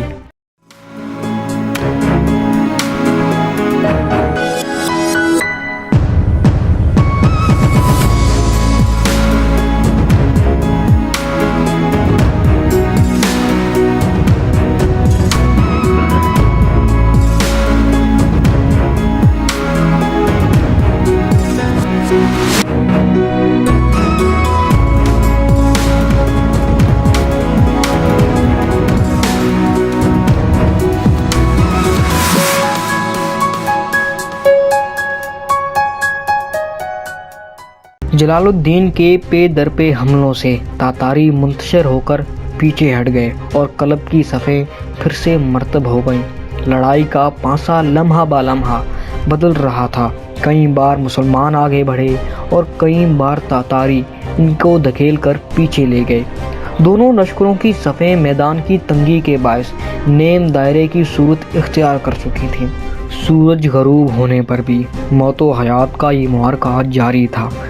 تو اس طرح ہوتے ہوتے رات اندھیری سیاہ رات میں تبدیل ہونے لگی تو دونوں فریق میدان جنگ سے ہٹنے لگے۔ تاریخ الکامل ابن اسیر کے مطابق یہ لڑائی 3 دن تک جاری رہی تھی اور اس میں شہید ہونے والے مسلمانوں کی تعداد 20,000 تھی، جبکہ ہیرولڈ لیمپ اور جیونی کی تحریروں سے معلوم ہوتا ہے کہ لڑائی 1 دن میں ختم ہو گئی تھی۔ تاہم یہ بات یقینی ہے کہ مسلمانوں کو اس جنگ میں توقع سے کہیں زیادہ نقصان اٹھانا پڑا، جس سے شروع ہی میں خوارزم شاہ اور اس کے بیشتر امراء تاتاریوں سے مروب ہو گئے اور اس کے برے اثرات بعد کی جنگوں میں نمایاں طور پر ظاہر ہوئے۔ ابھی اس جنگ کا حتمی فیصلہ نہیں ہوا تھا، تاہم آئندہ روز کی جنگ فیصلہ کن ثابت ہو سکتی تھی، لیکن جوجی اپنا مقصد حاصل کر چکا تھا۔ اب اس کے لیے یہاں ٹھہرنا مناسب نہیں تھا۔ خوارزمی افواج کو دھوکہ دینے کے لیے تاتاریوں نے اپنے خیمے اور یوریت اسی طرح کھڑے رہنے دیے۔ دونوں فوجوں کے پڑاؤ کے درمیان ایک ندی عائل تھی۔ خوارزمی افواج کو یقین تھا کہ تاتاری ندی کے اس پار ہیں، لیکن جب صبح ہوئی تو وہ تاتاری خیمہ گاہوں میں گئے تو وہاں تاتاریوں کا نام و نشان بھی نہیں تھا، کیونکہ وہ راتوں رات خاموشی سے کوچ کر کے یہاں سے جا چکے تھے۔ تعاقب بے سود تھا اور پرخطر بھی۔ خوارزم شاہ نے جوجی کی واپسی پر اطمینان کا سانس لیا اور ان پہاڑوں سے واپس نکلنے میں دیر نہیں لگائی جو اس کی فوج کے بہترین حصے کو ختم کر چکی تھی۔ سرکاری طور پر اس جنگ میں کامیابی کا اعلان کر دیا گیا تھا، فتح کا جشن منایا گیا اور ایک تقریب میں خوارزم شاہ نے بہادروں کو خلوتوں سے نوازا۔ دریائے سیوں کے پار ہزاروں جانیں گنوانے کے بعد خوارزم شاہ بقیہ لشکر کے ساتھ ملکیت کے وسط میں پڑاؤ ڈال کر آئندہ کے لائحہ عمل کے بارے میں غور و فکر کرنے لگا۔ جنگی حکمت عملی طے کرنے کے لیے دشمن کی نقل و حرکت سے پوری آگاہی ضروری تھی، مگر خوارزم شاہ کی بدقسمتی کہ اس کے جاسوس اس موقع پر خبر رسانی کے فرائض انجام نہیں دے رہے تھے۔ ممکن ہے ان میں سے بعض دشمن کے ہاتھوں بک چکے ہوں۔ جو بھی ہو، بہرحال تاتاری لشکر کئی راستوں سے اس طرح دبے پاؤں سرکتا ہوا آ رہا تھا۔ ادھر جوبی نویان جوجی سے علیحدہ ہو کر 20,000 جنگجوؤں کے ایک لشکر کے ساتھ جنوب مشرق کی طرف سے ان پہاڑوں اور گلیشیروں کا چکر کاٹتے ہوئے جن سے دریائے جھوں نکلتا ہے سمرقند کی طرف بڑھ رہا تھا۔ خوارزم شاہ کو اس پیش قدمی کی اطلاع اس وقت ہوئی جب جیبی نویان سمرقند سے صرف 200 میل کے فاصلے پر رہ گیا تھا۔ مشرق اور جنوب مشرق سے تاتاریوں کی اس اچانک یلغار کی خبر سے خوارزم شاہ مزید بدحواس ہو گیا۔ محکمہ خبر رسانی کی کمزوری کے باعث خوارزم شاہ کو یہ معلوم نہ ہو سکا کہ سمرقند کا رخ کرنے والا دشمن کا لشکر 20,000 افراد پر مشتمل ہے، جس کے لیے سمرقند جیسے مضبوط قلعے پر قبضہ کرنا آسان نہیں ہے۔ اگر صحیح صورتحال سامنے ہوتی تو شاید خوارزم شاہ اتنا ہراساں نہیں ہوتا، مگر اب وہ سمرقند اور دیگر شہروں کے دفاع کو انتہائی مشکل تصور کر رہا تھا۔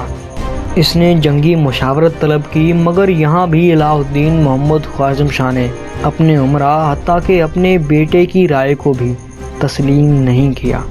اس نے سرداران لشکر کو باور کرایا کہ مملکت کے تمام قلعے اور فصیل اتنے مضبوط ہیں کہ تاتاری سر توڑ کوشش کر کے بھی کئی ماہ تک انہیں فتح نہیں کر سکیں گے اور فصلوں اور باغات کو لوٹ کر واپس چلے جائیں گے۔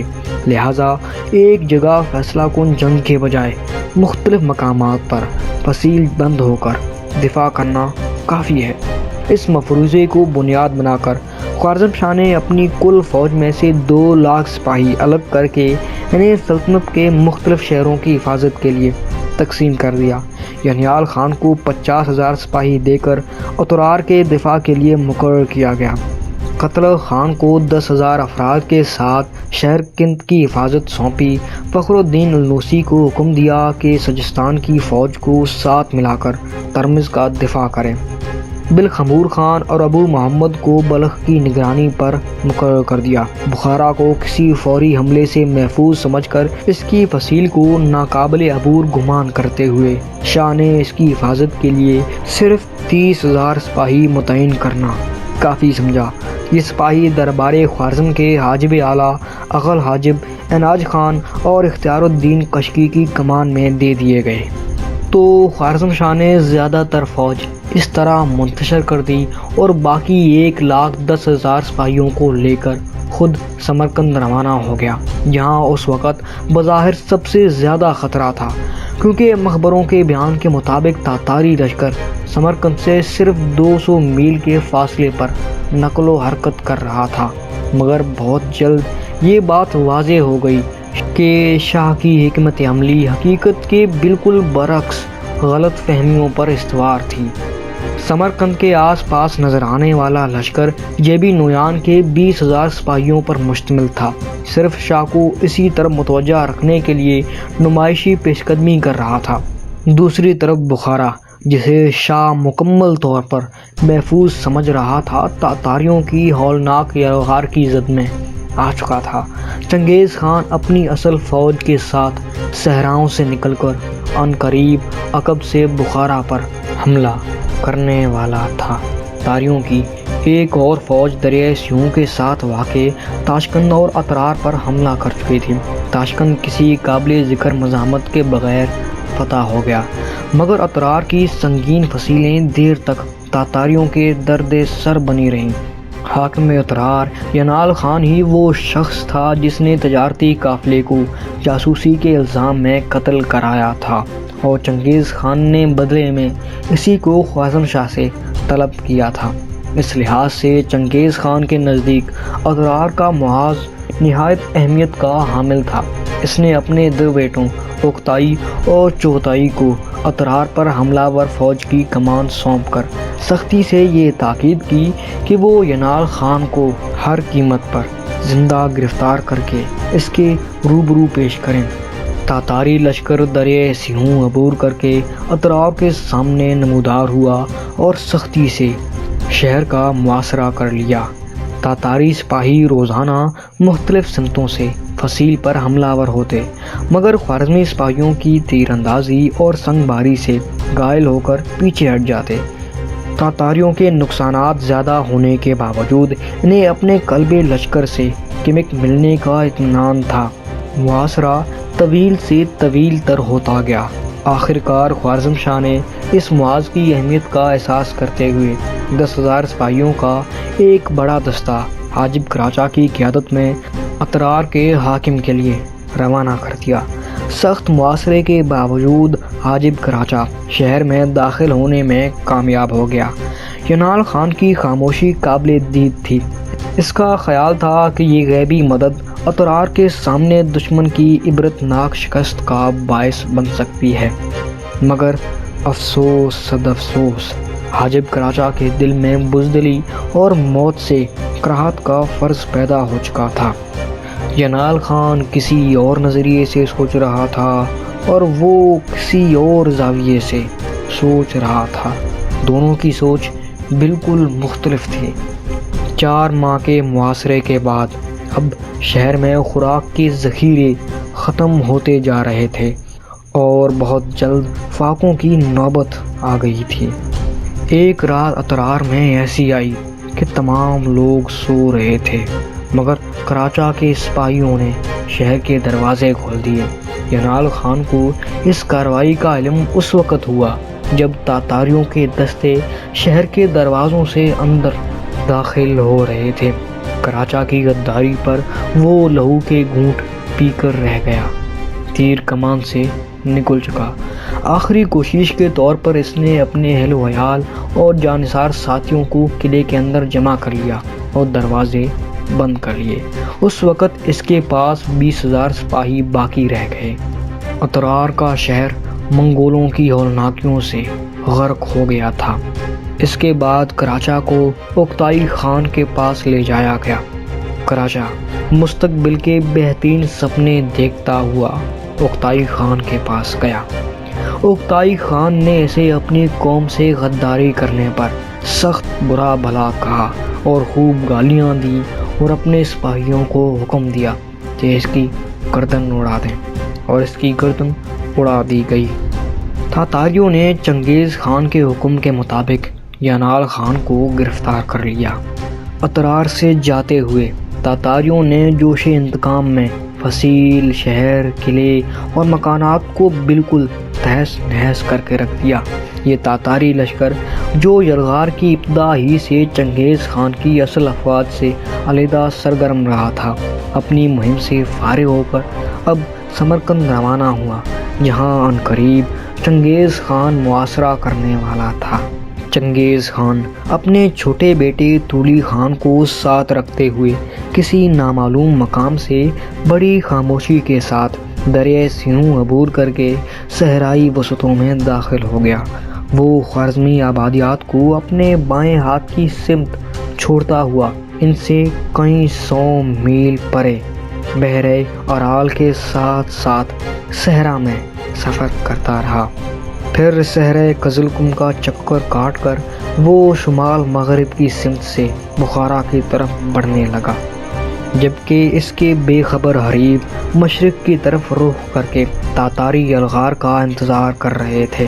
مشرق کی سمت بھی تاتاریوں سے خالی نہ تھی۔ یوجی اور دوسرے شہزادے دریائے سیوں کے آس پاس واقع شہروں کو فتح کرنے کے بعد مشرق سے یلغار شروع کرنے والے تھے، جبکہ جنوب مشرق کی سمت میں جو بھی نویان سمرقند سے 200 میل کے فاصلے تک پہلے ہی پیش قدمی کر چکا تھا۔ تو اس طرح خوارزم شاہ تینوں اطراف سے منگولوں کے گھیرے میں آ چکا تھا۔ آغاز ماہ محرم 1220 عیسوی میں تاتاریوں کے ان گنت دستوں نے بخارا کا محاصرہ کر لیا۔ حاکم بخارا یناج خان اپنے محاسبین کے ساتھ فصیل شہر سے تاتاریوں کے پڑاؤ کا نظارہ کر رہا تھا۔ دور دور تک تاتاریوں کے خاص قسم کے خیمے یورید نصب کیے جا رہے تھے۔ چنگیز خان کا بلند یورید بخارا کے قلعے کے عین سامنے تھا۔ حاکم بخارا یناج خان اور کئی فوجی افسران ہتھیار ڈالنے پر تیار نہیں تھے۔ انہوں نے لڑنے کا فیصلہ کیا۔ رات کے وقت یناج خان، کوک خان، کشلی خان، خمید بور اور سونج خان 30,000 سوار اور 20,000 پیادے لے کر شہر کی فصیل سے باہر نکلے اور تاریکی میں دشمن کو غافل جان کر اس پر پوری شدت سے حملہ ور ہو گئے، مگر معلوم ہوتا ہے کہ مخبری ہو چکی تھی اور تاتاری ان کے منصوبے سے آگاہ ہو چکے تھے، اس لیے وہ پوری طرح چونکے تھے۔ نتیجتاً یہ تمام خوارزمی سپاہی دشمن کے نرغے میں آ گئے اور چند ایک کے سوا باقی سب لڑتے ہوئے شہید ہو گئے۔ اس ناکامی کے بعد اہل شہر کو مدافعت کی کوئی امید نہ رہی اور اگلے روز انہوں نے علامہ بدر الدین قاضی خان رحمہ اللہ کی قیادت میں ایک وفد چنگیز خان کے پاس بھیجا اور جاں بخشی کی درخواست کر کے شہر کے دروازے کھولنے پر آمادگی ظاہر کی۔ چنگیز خان نے انہیں عوام کی عزت و ناموس کے تحفظ کا یقین دلایا، چنانچہ شہر کی چابیاں اس کے سپرد کر دی گئیں۔ یوں ہی منگول بخارا کے قلعے کے اندر داخل ہوئے۔ یہاں بھی انہوں نے خون کی ہولی کھیلی۔ کچھ منتخب مردوں اور عورتوں کو قیدی بنا کر انہیں اذیتوں کا نشانہ بناتے ہوئے تاتاری سمرقند کی طرف چل پڑے۔ پیدل اور بے بس قیدی گھوڑوں کی رفتار کا ساتھ نہ دے سکتے تھے، مگر ان سب انتظامات کے مقابلے میں تاتاریوں کی اگلی پیش قدمی کا اندازہ بے حد حیران کن اور دہشت انگیز تھا۔ سمرقند میں افواج کی کثرت اور قلعے اور فصیل کے استحکام کو مد نظر رکھتے ہوئے چنگیز خان کا خیال تھا کہ یہاں ایک گھمسان کی جنگ ہوگی جس پر دونوں قوموں کی فنا و بقا کا مدار ہوگا۔ اس لیے وہ تمام اطراف کی افواج کو مختلف خطوط پر پیش قدمی کرتے ہوئے سمرقند پہنچنے کا حکم دے چکا تھا۔ مئی 1220 میں تاتاری لشکر سمرقند کے سامنے جا پہنچے اور وہاں ینال خان کو بھی قتل کر دیا گیا۔ سمرقند کے محاصرے کے تیسرے دن شہر کے دروازے کھول دیے گئے۔ خوارزمی سپاہی منظم انداز میں باہر نکلے اور نعرہ تکبیر بلند کرتے ہوئے دشمن پر ٹوٹ پڑے۔ تاتاری بھی لڑائی کے لیے پوری طرح کمر بستہ تھے۔ گھمسان کی جنگ شروع ہو گئی۔ نیزہ بازی، شمشیر زنی اور تیر اندازی اپنا جوبن دکھانے لگے۔ تاتاری افواج کی کثرت کے باوجود مسلمانوں کی جمع مردی قابل دید تھی۔ انہوں نے دشمن کے دانت کھٹے کر دیے۔ ہر بار تاتاری سیلاب کو آگے بڑھنے کے بعد الٹے پاؤں پسپا ہونا پڑا۔ شام تک جاری اس معرکے میں تاتاریوں کی ایک بڑی تعداد ماری گئی اور ان کے بہت سے سپاہی قیدی بنا لیے گئے۔ مسلمان بھی خاصے شہید ہوئے۔ اس کے بعد چنگیز خان نے جنگ کا نیا منصوبہ طے کیا اور اگلے دن وہ گھوڑے پر سوار ہو کر بذات خود کمان کرتے ہوئے شہر پر حملہ ور ہو گیا۔ یہ حملہ اتنا شدید اور اچانک تھا کہ سمرقند کی افواج باہر نکل کر نہ لڑ سکیں۔ اپنی شکست کو دیکھ کر سمرقند کے لوگوں نے چنگیز خان سے اہل شہر کو عام معافی دینے کی درخواست کی۔ چنگیز خان نے اس کو بھی منظور کر لیا۔ یہاں بھی غداروں نے فصیل کے دروازے کھول دیے۔ اس کے بعد اس کے بعد وہی ہوا جس کا خدشہ تھا۔ عام معافی کے وعدے کو پس پشت ڈال دیا گیا۔ اہل سمرقند کی جان و مال، عزت و آبرو، کوئی شے محفوظ نہیں رہی۔ اعلان کیا گیا کہ تمام لوگ شہر سے باہر نکل آئیں، جو اندر نظر آیا اسے قتل کر دیا جائے گا۔ فتح کے دوسرے دن تمام اہل شہر کا قتل عام کیا گیا اور لاکھوں بندگان خدا کی لاشوں سے سمرقند کے بازار، گلیاں اور میدان پر ہو گئیں۔ اترار، بخارا، سمرقند، تمام شہر تباہ ہو گئے، لیکن علاء الدین محمد خوارزم شاہ کا نام و نشان بھی نہیں ملا۔ چنگیز خان سوچنے لگا کہ علاء الدین محمد خوارزم شاہ گیا تو گیا کہاں۔ علاء الدین محمد خوارزم شاہ نے سمرقند سے نکل کر ایک لٹے پٹے تاجر کی طرح جنوب کی سمت کوچ کیا۔ چونکہ ان دنوں ارد گرد کے تمام علاقوں سے تاتاری افواج سمرقند کے پاس جمع ہو رہی تھیں، اس لیے راستے میں وہ تاتاریوں کی مزاحمت سے محفوظ رہا۔ اس کے سامنے کوئی متعین منزل نہیں تھی۔ سمرقند سے نکلتے ہوئے اس نے فقط یہ ارادہ ظاہر کیا تھا کہ وہ ایک عظیم لشکر تیار کرنے جا رہا ہے۔ ادھر مملکت کے جنوب میں شہزادہ جلال الدین نئی افواج تیار کرنے کی بھرپور کوشش کر رہے تھے، مگر اب تک اتنے وسیع پیمانے پر تیاری نہیں ہو سکی تھی جس کے بلبوتے پر تاتاریوں سے مقابلہ کیا جا سکتا تھا۔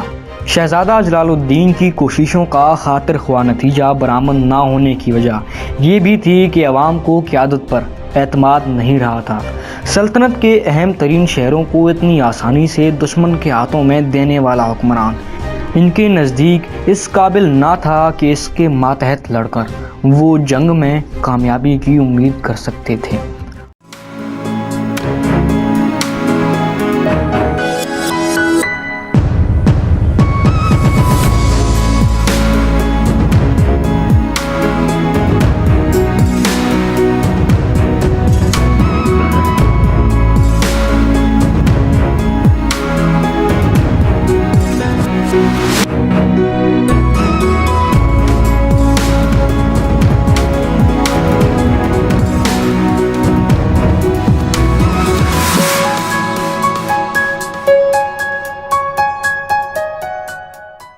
سلطان محمد خوارزم شاہ کو علم نجوم سے خاص دلچسپی تھی اور درباری نجومیوں کی رائے اس کے ہاں بڑی اہمیت رکھتی تھی۔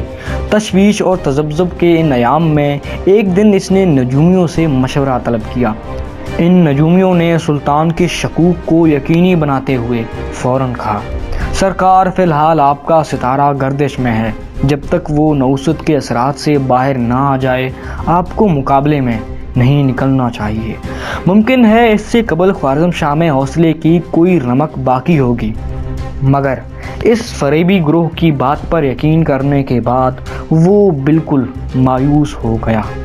خوارزم شاہ نے ترمز سے آگے نکل کر دریا آمو عبور کیا اور خود کو خطرے سے قدرے دور محسوس کر کے وہاں پڑاؤ ڈال دیا۔ در اثنا بخارا کا گورنر عناج خان ادھر ادھر مارا پھرتا ہوا بادشاہ کی خدمت میں حاضر ہوا۔ شاہ نے اس سے بخارا کی تباہی کے آنکھوں دیکھے حالات سنے۔ اسی دوران اسے اطلاع بھی پہنچی کہ شمال مشرق میں اترار کو فتح کرنے کے بعد تاتاری فوجیں سمرقند کو بھی راکھ کا ڈھیر بنا چکی ہیں اور عنقریب آگے پیش قدمی شروع کرنے والی ہیں۔ یہ تمام اطلاعات خوارزم شاہ کو نا امیدی کی انتہا تک پہنچانے کے لیے کافی تھیں۔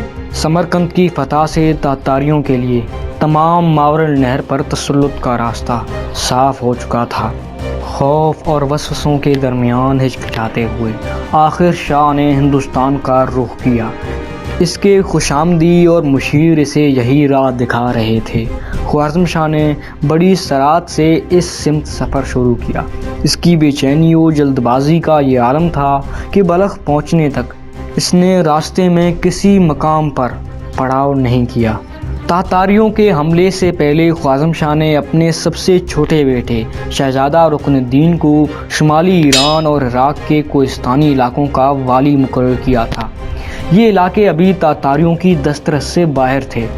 جب شہزادہ رکن الدین کو تاتاری یلغاروں سے لے کر خوارزم سلطنت کی تباہی کی تمام معلومات ملیں تو اس نے خواصم شاہ کے وزیر عماد الملک ساوجی کو، جو کہ اس وقت حاکم شاہی کے مطابق شہزادہ رکن الدین کے ہاں وزارت عظمیٰ کی خدمات انجام دے رہا تھا، بارگاہ سلطانی میں روانہ کیا تاکہ وہ سلطان معظم کو باعزت و تکریم عراق تشریف آوری پر آمادہ کر سکیں۔ خواصم شاہ بلخ میں پڑاؤ کیے ہوئے تھا کہ عماد الملک حاضر ہوا۔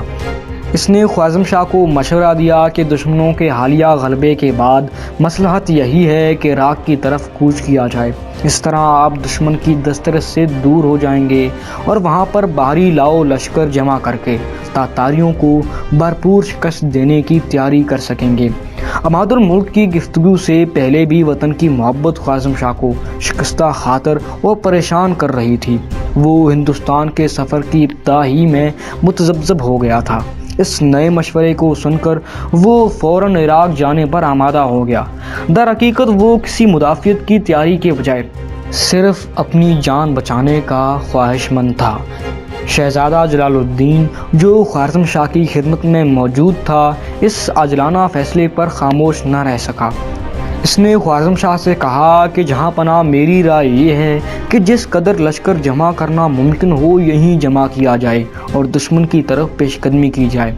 سلطان عالی مقام اپنی سپاہ کو بکھیرنا، دشمن کا سامنا کرنے سے گریز کرنا پست ہمت اور عاجز لوگوں کا طریقہ ہے، بعظمت بادشاہوں کا نہیں۔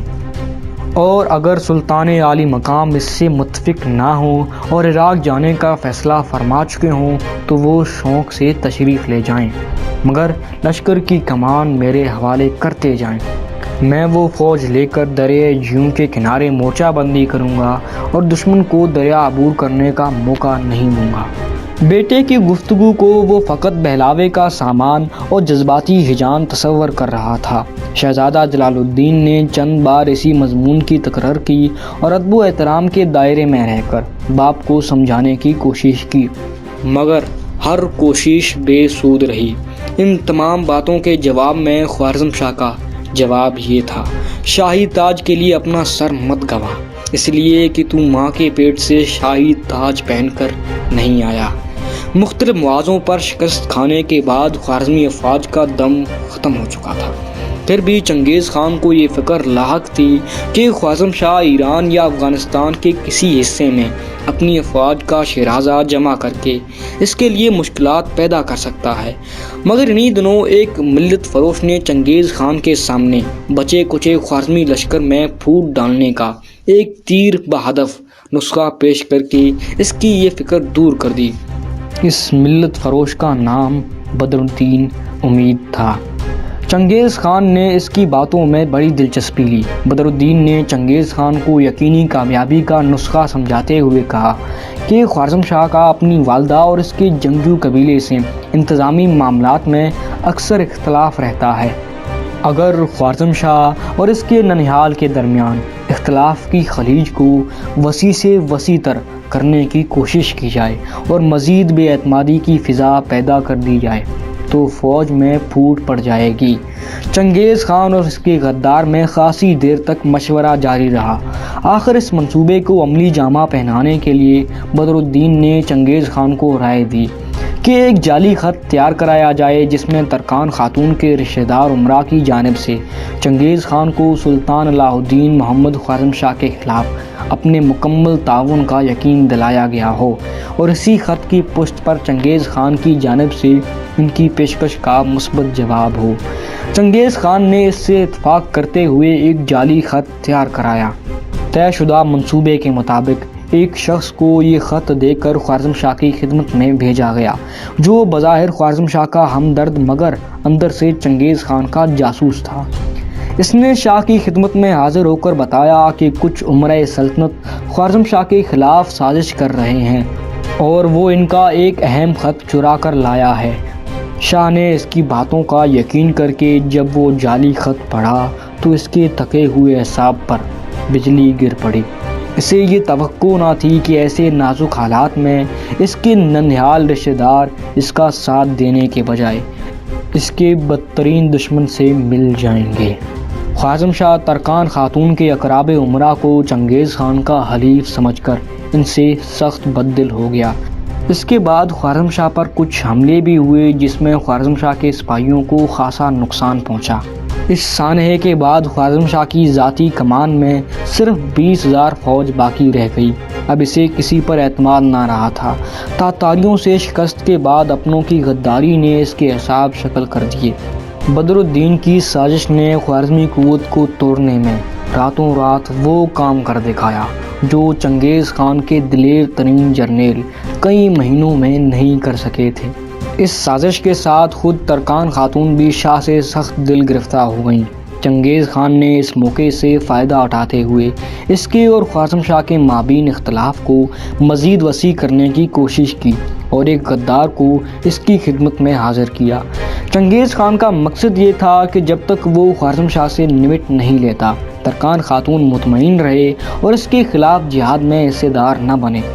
بہرکیف ترکان خاتون تاتاریوں کی خونریزی کے مناظر دیکھنے کے بعد چنگیز خان پر اعتماد نہ کر سکیں اور جلد ہی کسی گوشہ تنہائی کی تلاش میں دارالحکومت سے فرار ہو گئیں۔ چنگیز خان سمرقند میں داخل ہونے کے بعد خوارزم کے باقی ماندہ علاقوں پر لشکر کشی کے لیے لائحہ عمل ترتیب دے رہا تھا۔ تاہم اس وقت اس کے نزدیک سب سے اہم مسئلہ علاء الدین محمد خوارزم شاہ پر ہاتھ ڈالنا تھا، جو اس کی خواہش کے باوجود اب تک اس سے براہ راست نہیں ٹکرایا تھا۔ اس دوران خوارزم کے غدار امراء یکے بعد دیگر تاتاریوں کے ساتھ ملتے جا رہے تھے۔ چنگیز خان نے اپنے 2 قابل ترین سرداروں یوجی نویان اور سبوتائی کو 30,000 آزمودہ شہ سواروں کے ساتھ خوارزم شاہ کے تعاقب میں روانہ کر دیا اور ان کو حکم دیا کہ خوارزم شاہ کا پیچھا کرو، اس سے زندہ یا مردہ گرفتار کر کے دکھاؤ، چاہے وہ آسمان کی بلندیوں میں روپوش ہو۔ یہ 30,000 سوار آندھی و طوفان کی طرح جنوب کی طرف لپکے۔ وہ روزانہ 80 میل کا فاصلہ طے کرتے تھے۔ چند دن بعد وہ دریا آمو یعنی دریا جیوں کے کنارے کھڑے تھے۔ دریا کا تند و تیز پانی انہیں نہیں روک سکا۔ وہ دوسرے کنارے پر اتر گئے۔ دریا عبور کرنے کے بعد وہ بلخ کے قریب پہنچ گئے۔ ان کے ہرول دستوں نے پتہ چلایا کہ خوارزم شاہ بلخ سے نکل کر مغرب کی جانب جا چکا ہے۔ تاتاریوں کا یہ لشکر 2 حصوں میں تقسیم ہو کر بڑی تیزی سے اسی سمت روانہ ہو گیا۔ ان کا خیال تھا کہ خوارزم شاہ نے مرو کا رخ کیا ہوگا۔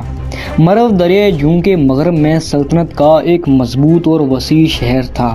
خوارزم شاہ کا یہاں دفاعی تیاریاں کرنا قریباً قیاس تھا، لیکن چند دن بعد طویل اور دشوار گزار صحرا عبور کر کے جب یہ جنگجو مرو کے خوش منظر باغات اور سفید شہر پناہ کا مظاہرہ کر رہے تھے، ان کے مخبروں نے انہیں قطعی اطلاع فراہم کی کہ خوارزم شاہ یہاں نہیں ہے۔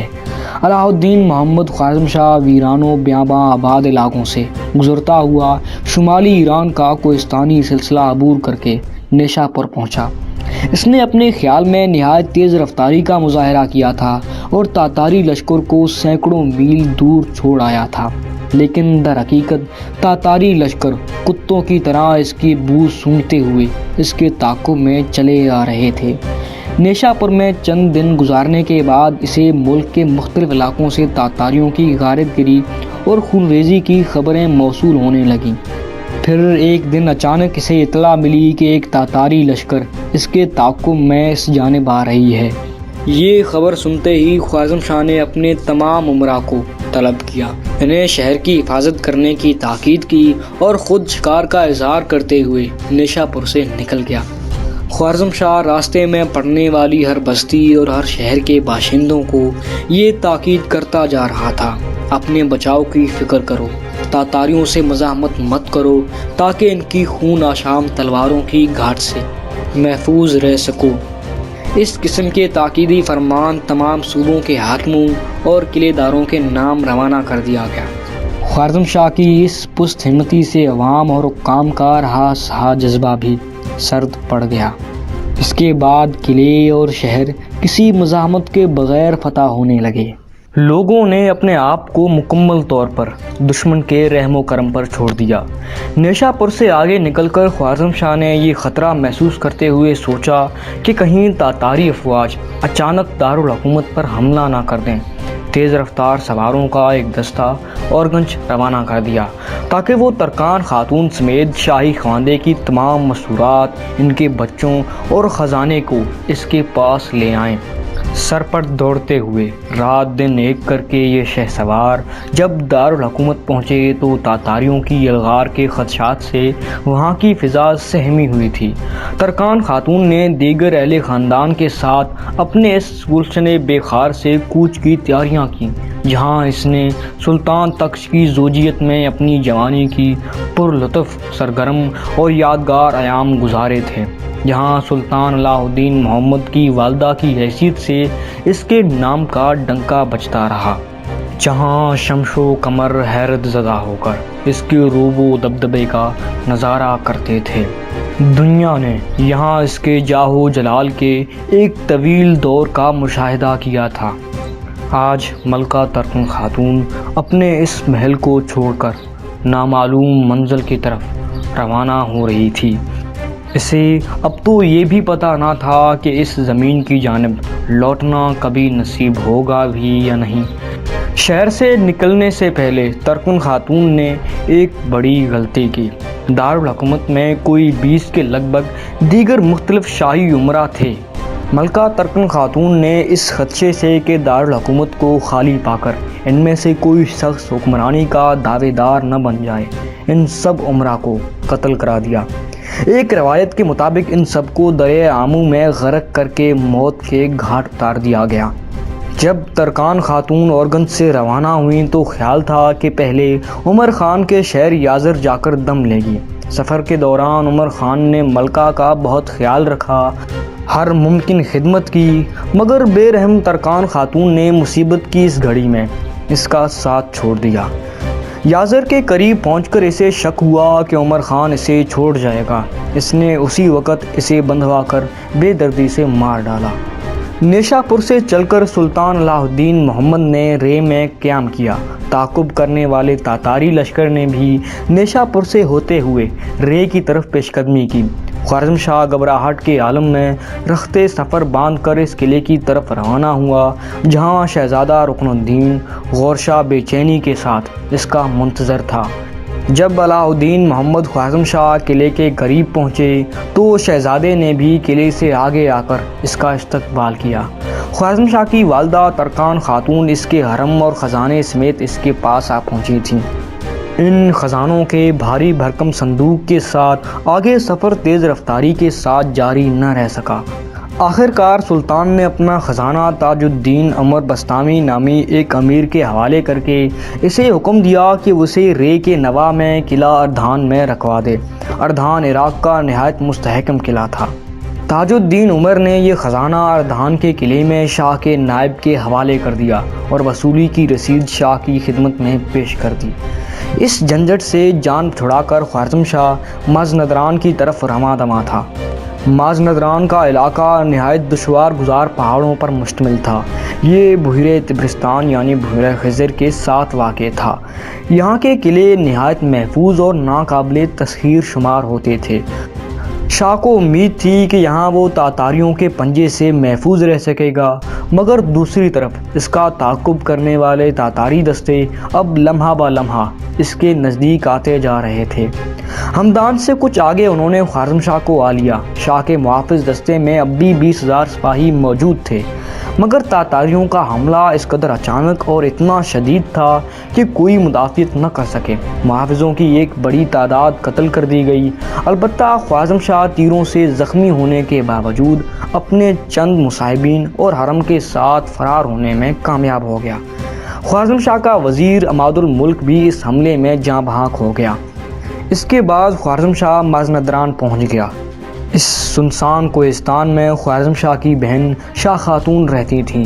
اس کا شوہر اردشیر حسن ایک نواحی بستی سریا کا حاکم تھا۔ ان رشتوں کی وجہ سے سلطان کو کچھ تحفظ کی امید ہو گئی۔ اس نے قلعہ قارون دج میں قیام کیا۔ صرف ایک رات وہاں بسر کرنے کے بعد اپنے خاندان کے بچوں اور چند خواص کو وہیں رہنے کی تاکید کی۔ ترکان خاتون، بیگمات اور شہزادیوں کو مازندران کے ایک اور مستحکم قلعے اعلان میں ٹھہرایا، خود بظاہر بغداد کا رخ کیا۔ قارون دشت کا قلعے دار بغداد جانے والی شہرہ تک شاہ کے ساتھ ہم رکاب رہا۔ جب قلعہ دار واپس لوٹ گیا تو خواصم شاہ بھی چند میل آگے چلنے کے بعد الٹے پاؤں اسی دورائے پر واپس آ گیا جہاں سے اس نے قلعے دار کو رخصت کیا تھا۔ یہاں آ کر شاہ خاموشی سے دیلم کے کوہستان کی طرف مڑ گیا۔ خواصم شاہ کا یہ چکمہ کامیاب رہا۔ کچھ عرصہ بعد تاتاری اس کا سراغ لگاتے ہوئے جب مازندران پہنچے تو انہیں یہیں پتہ چلا کہ وہ بغداد کی طرف گیا ہے۔ تاتاری بغداد جانے والی شہرہ پر خواصم شاہ کی تلاش میں مارے مارے پھرتے رہے اور اسے نہ پا کر واپس مڑ گئے۔ دیلم پہنچ کر شاہ نے سرجہاں کے قلعے میں قیام کیا، مگر اس کا سکون قلبی لٹ چکا تھا۔ حسرت و مایوسی، تشویش و اضطراب اور شکست کی ذلت کے احساس سے وہ کسی پہلو چین محسوس نہ کرتا۔ ایک ہفتے بعد اس نے سراجہاں کو بھی خیرباد کہا اور گیلان کا رخ کیا۔ تاتاریوں کا خوف اب بھی اس کے اعصاب پر سوار تھا۔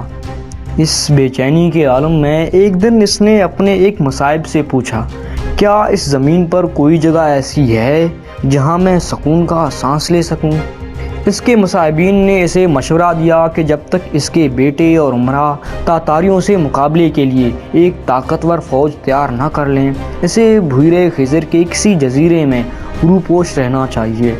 دشمن کے ڈر سے حواس باختہ خواصم شاہ نے اس بزدلانہ مشورے کو فوراً قبول کر لیا۔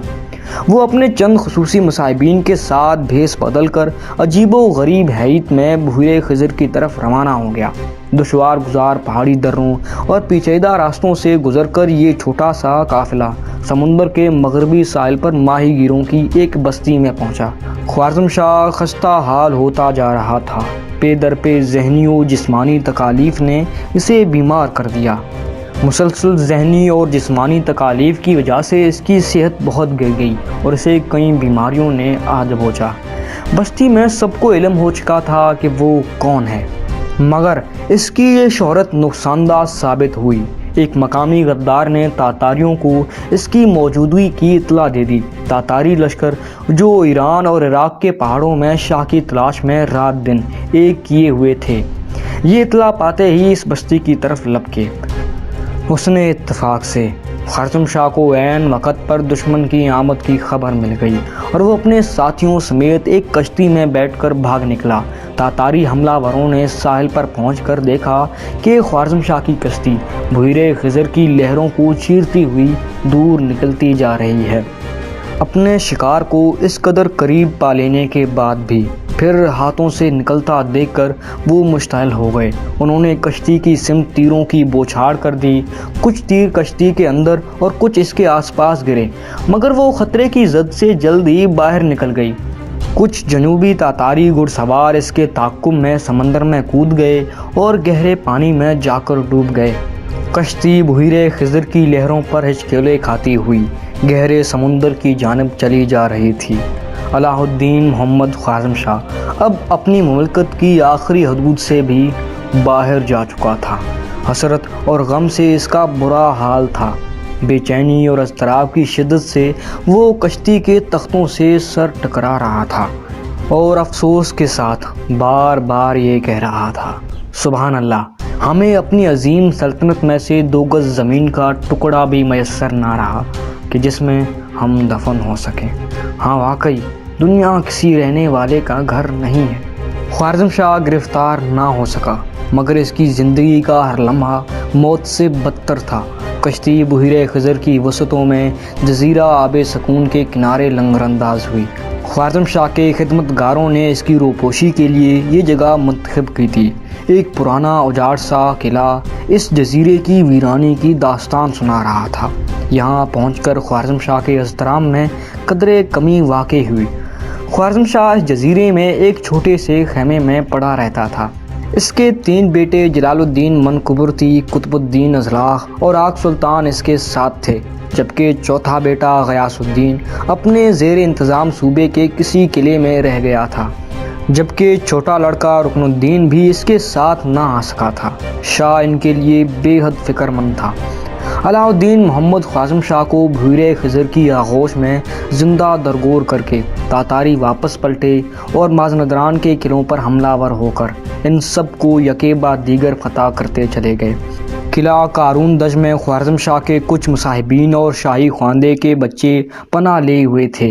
تاتاریوں نے قلعہ پر قابض ہونے کے بعد ان خاص و امراء کو قتل کر دیا اور بچوں کو گرفتار کر کے چنگیز خان کے پاس سمرقند بھیج دیا، جس نے ان کے ٹکڑے اڑا دیے۔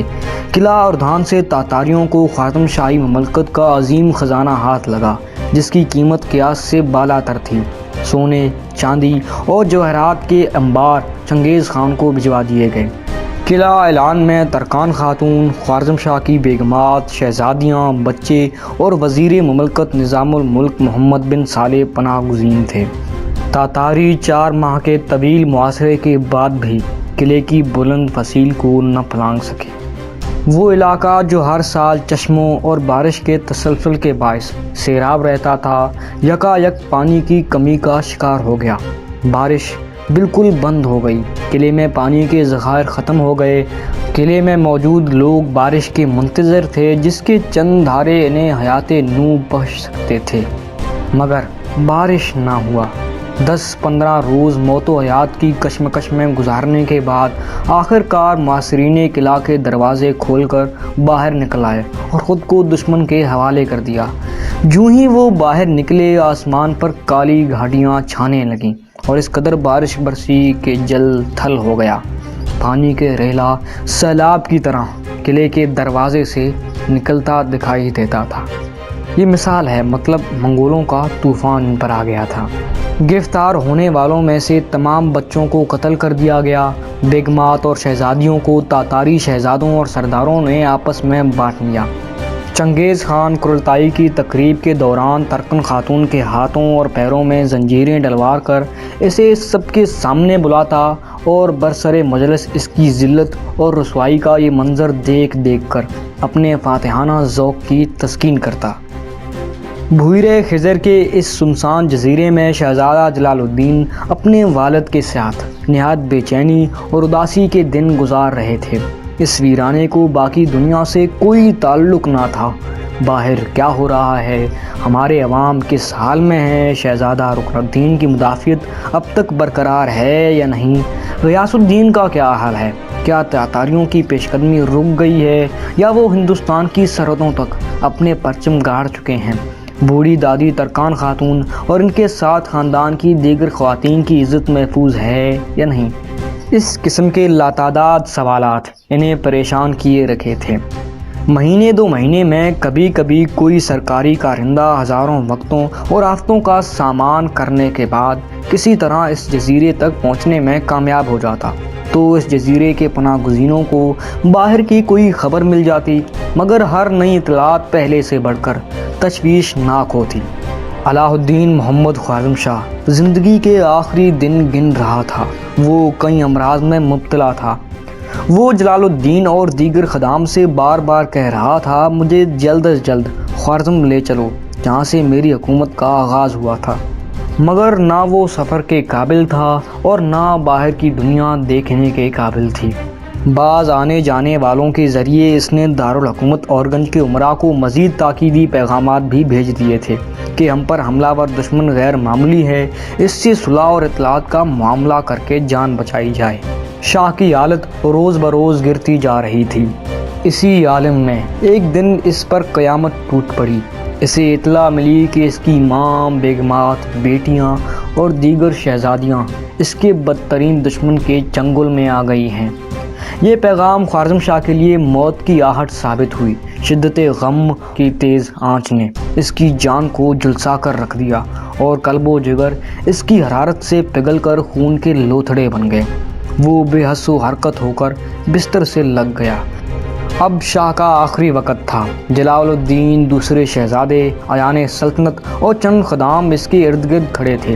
چند ماہ پہلے تک گھوڑے کی پیٹھ پر دور دراز کی مسافتیں بے تکن طے کرنے والا شہسوار گر چکا تھا۔ موت کے ہاتھ اس کی گردن پر تھے، مگر اس کی قوت فیصلہ اب بھی باقی تھی۔ موت کو گلے لگاتے ہوئے اس نے ایک ایسا فیصلہ کیا جو اس کا آخری درست فیصلہ تھا۔ اس نے قطب الدین کو برطرف کر کے شہزادہ جلال الدین کو اپنا جانشین بنانے کا اعلان کر دیا۔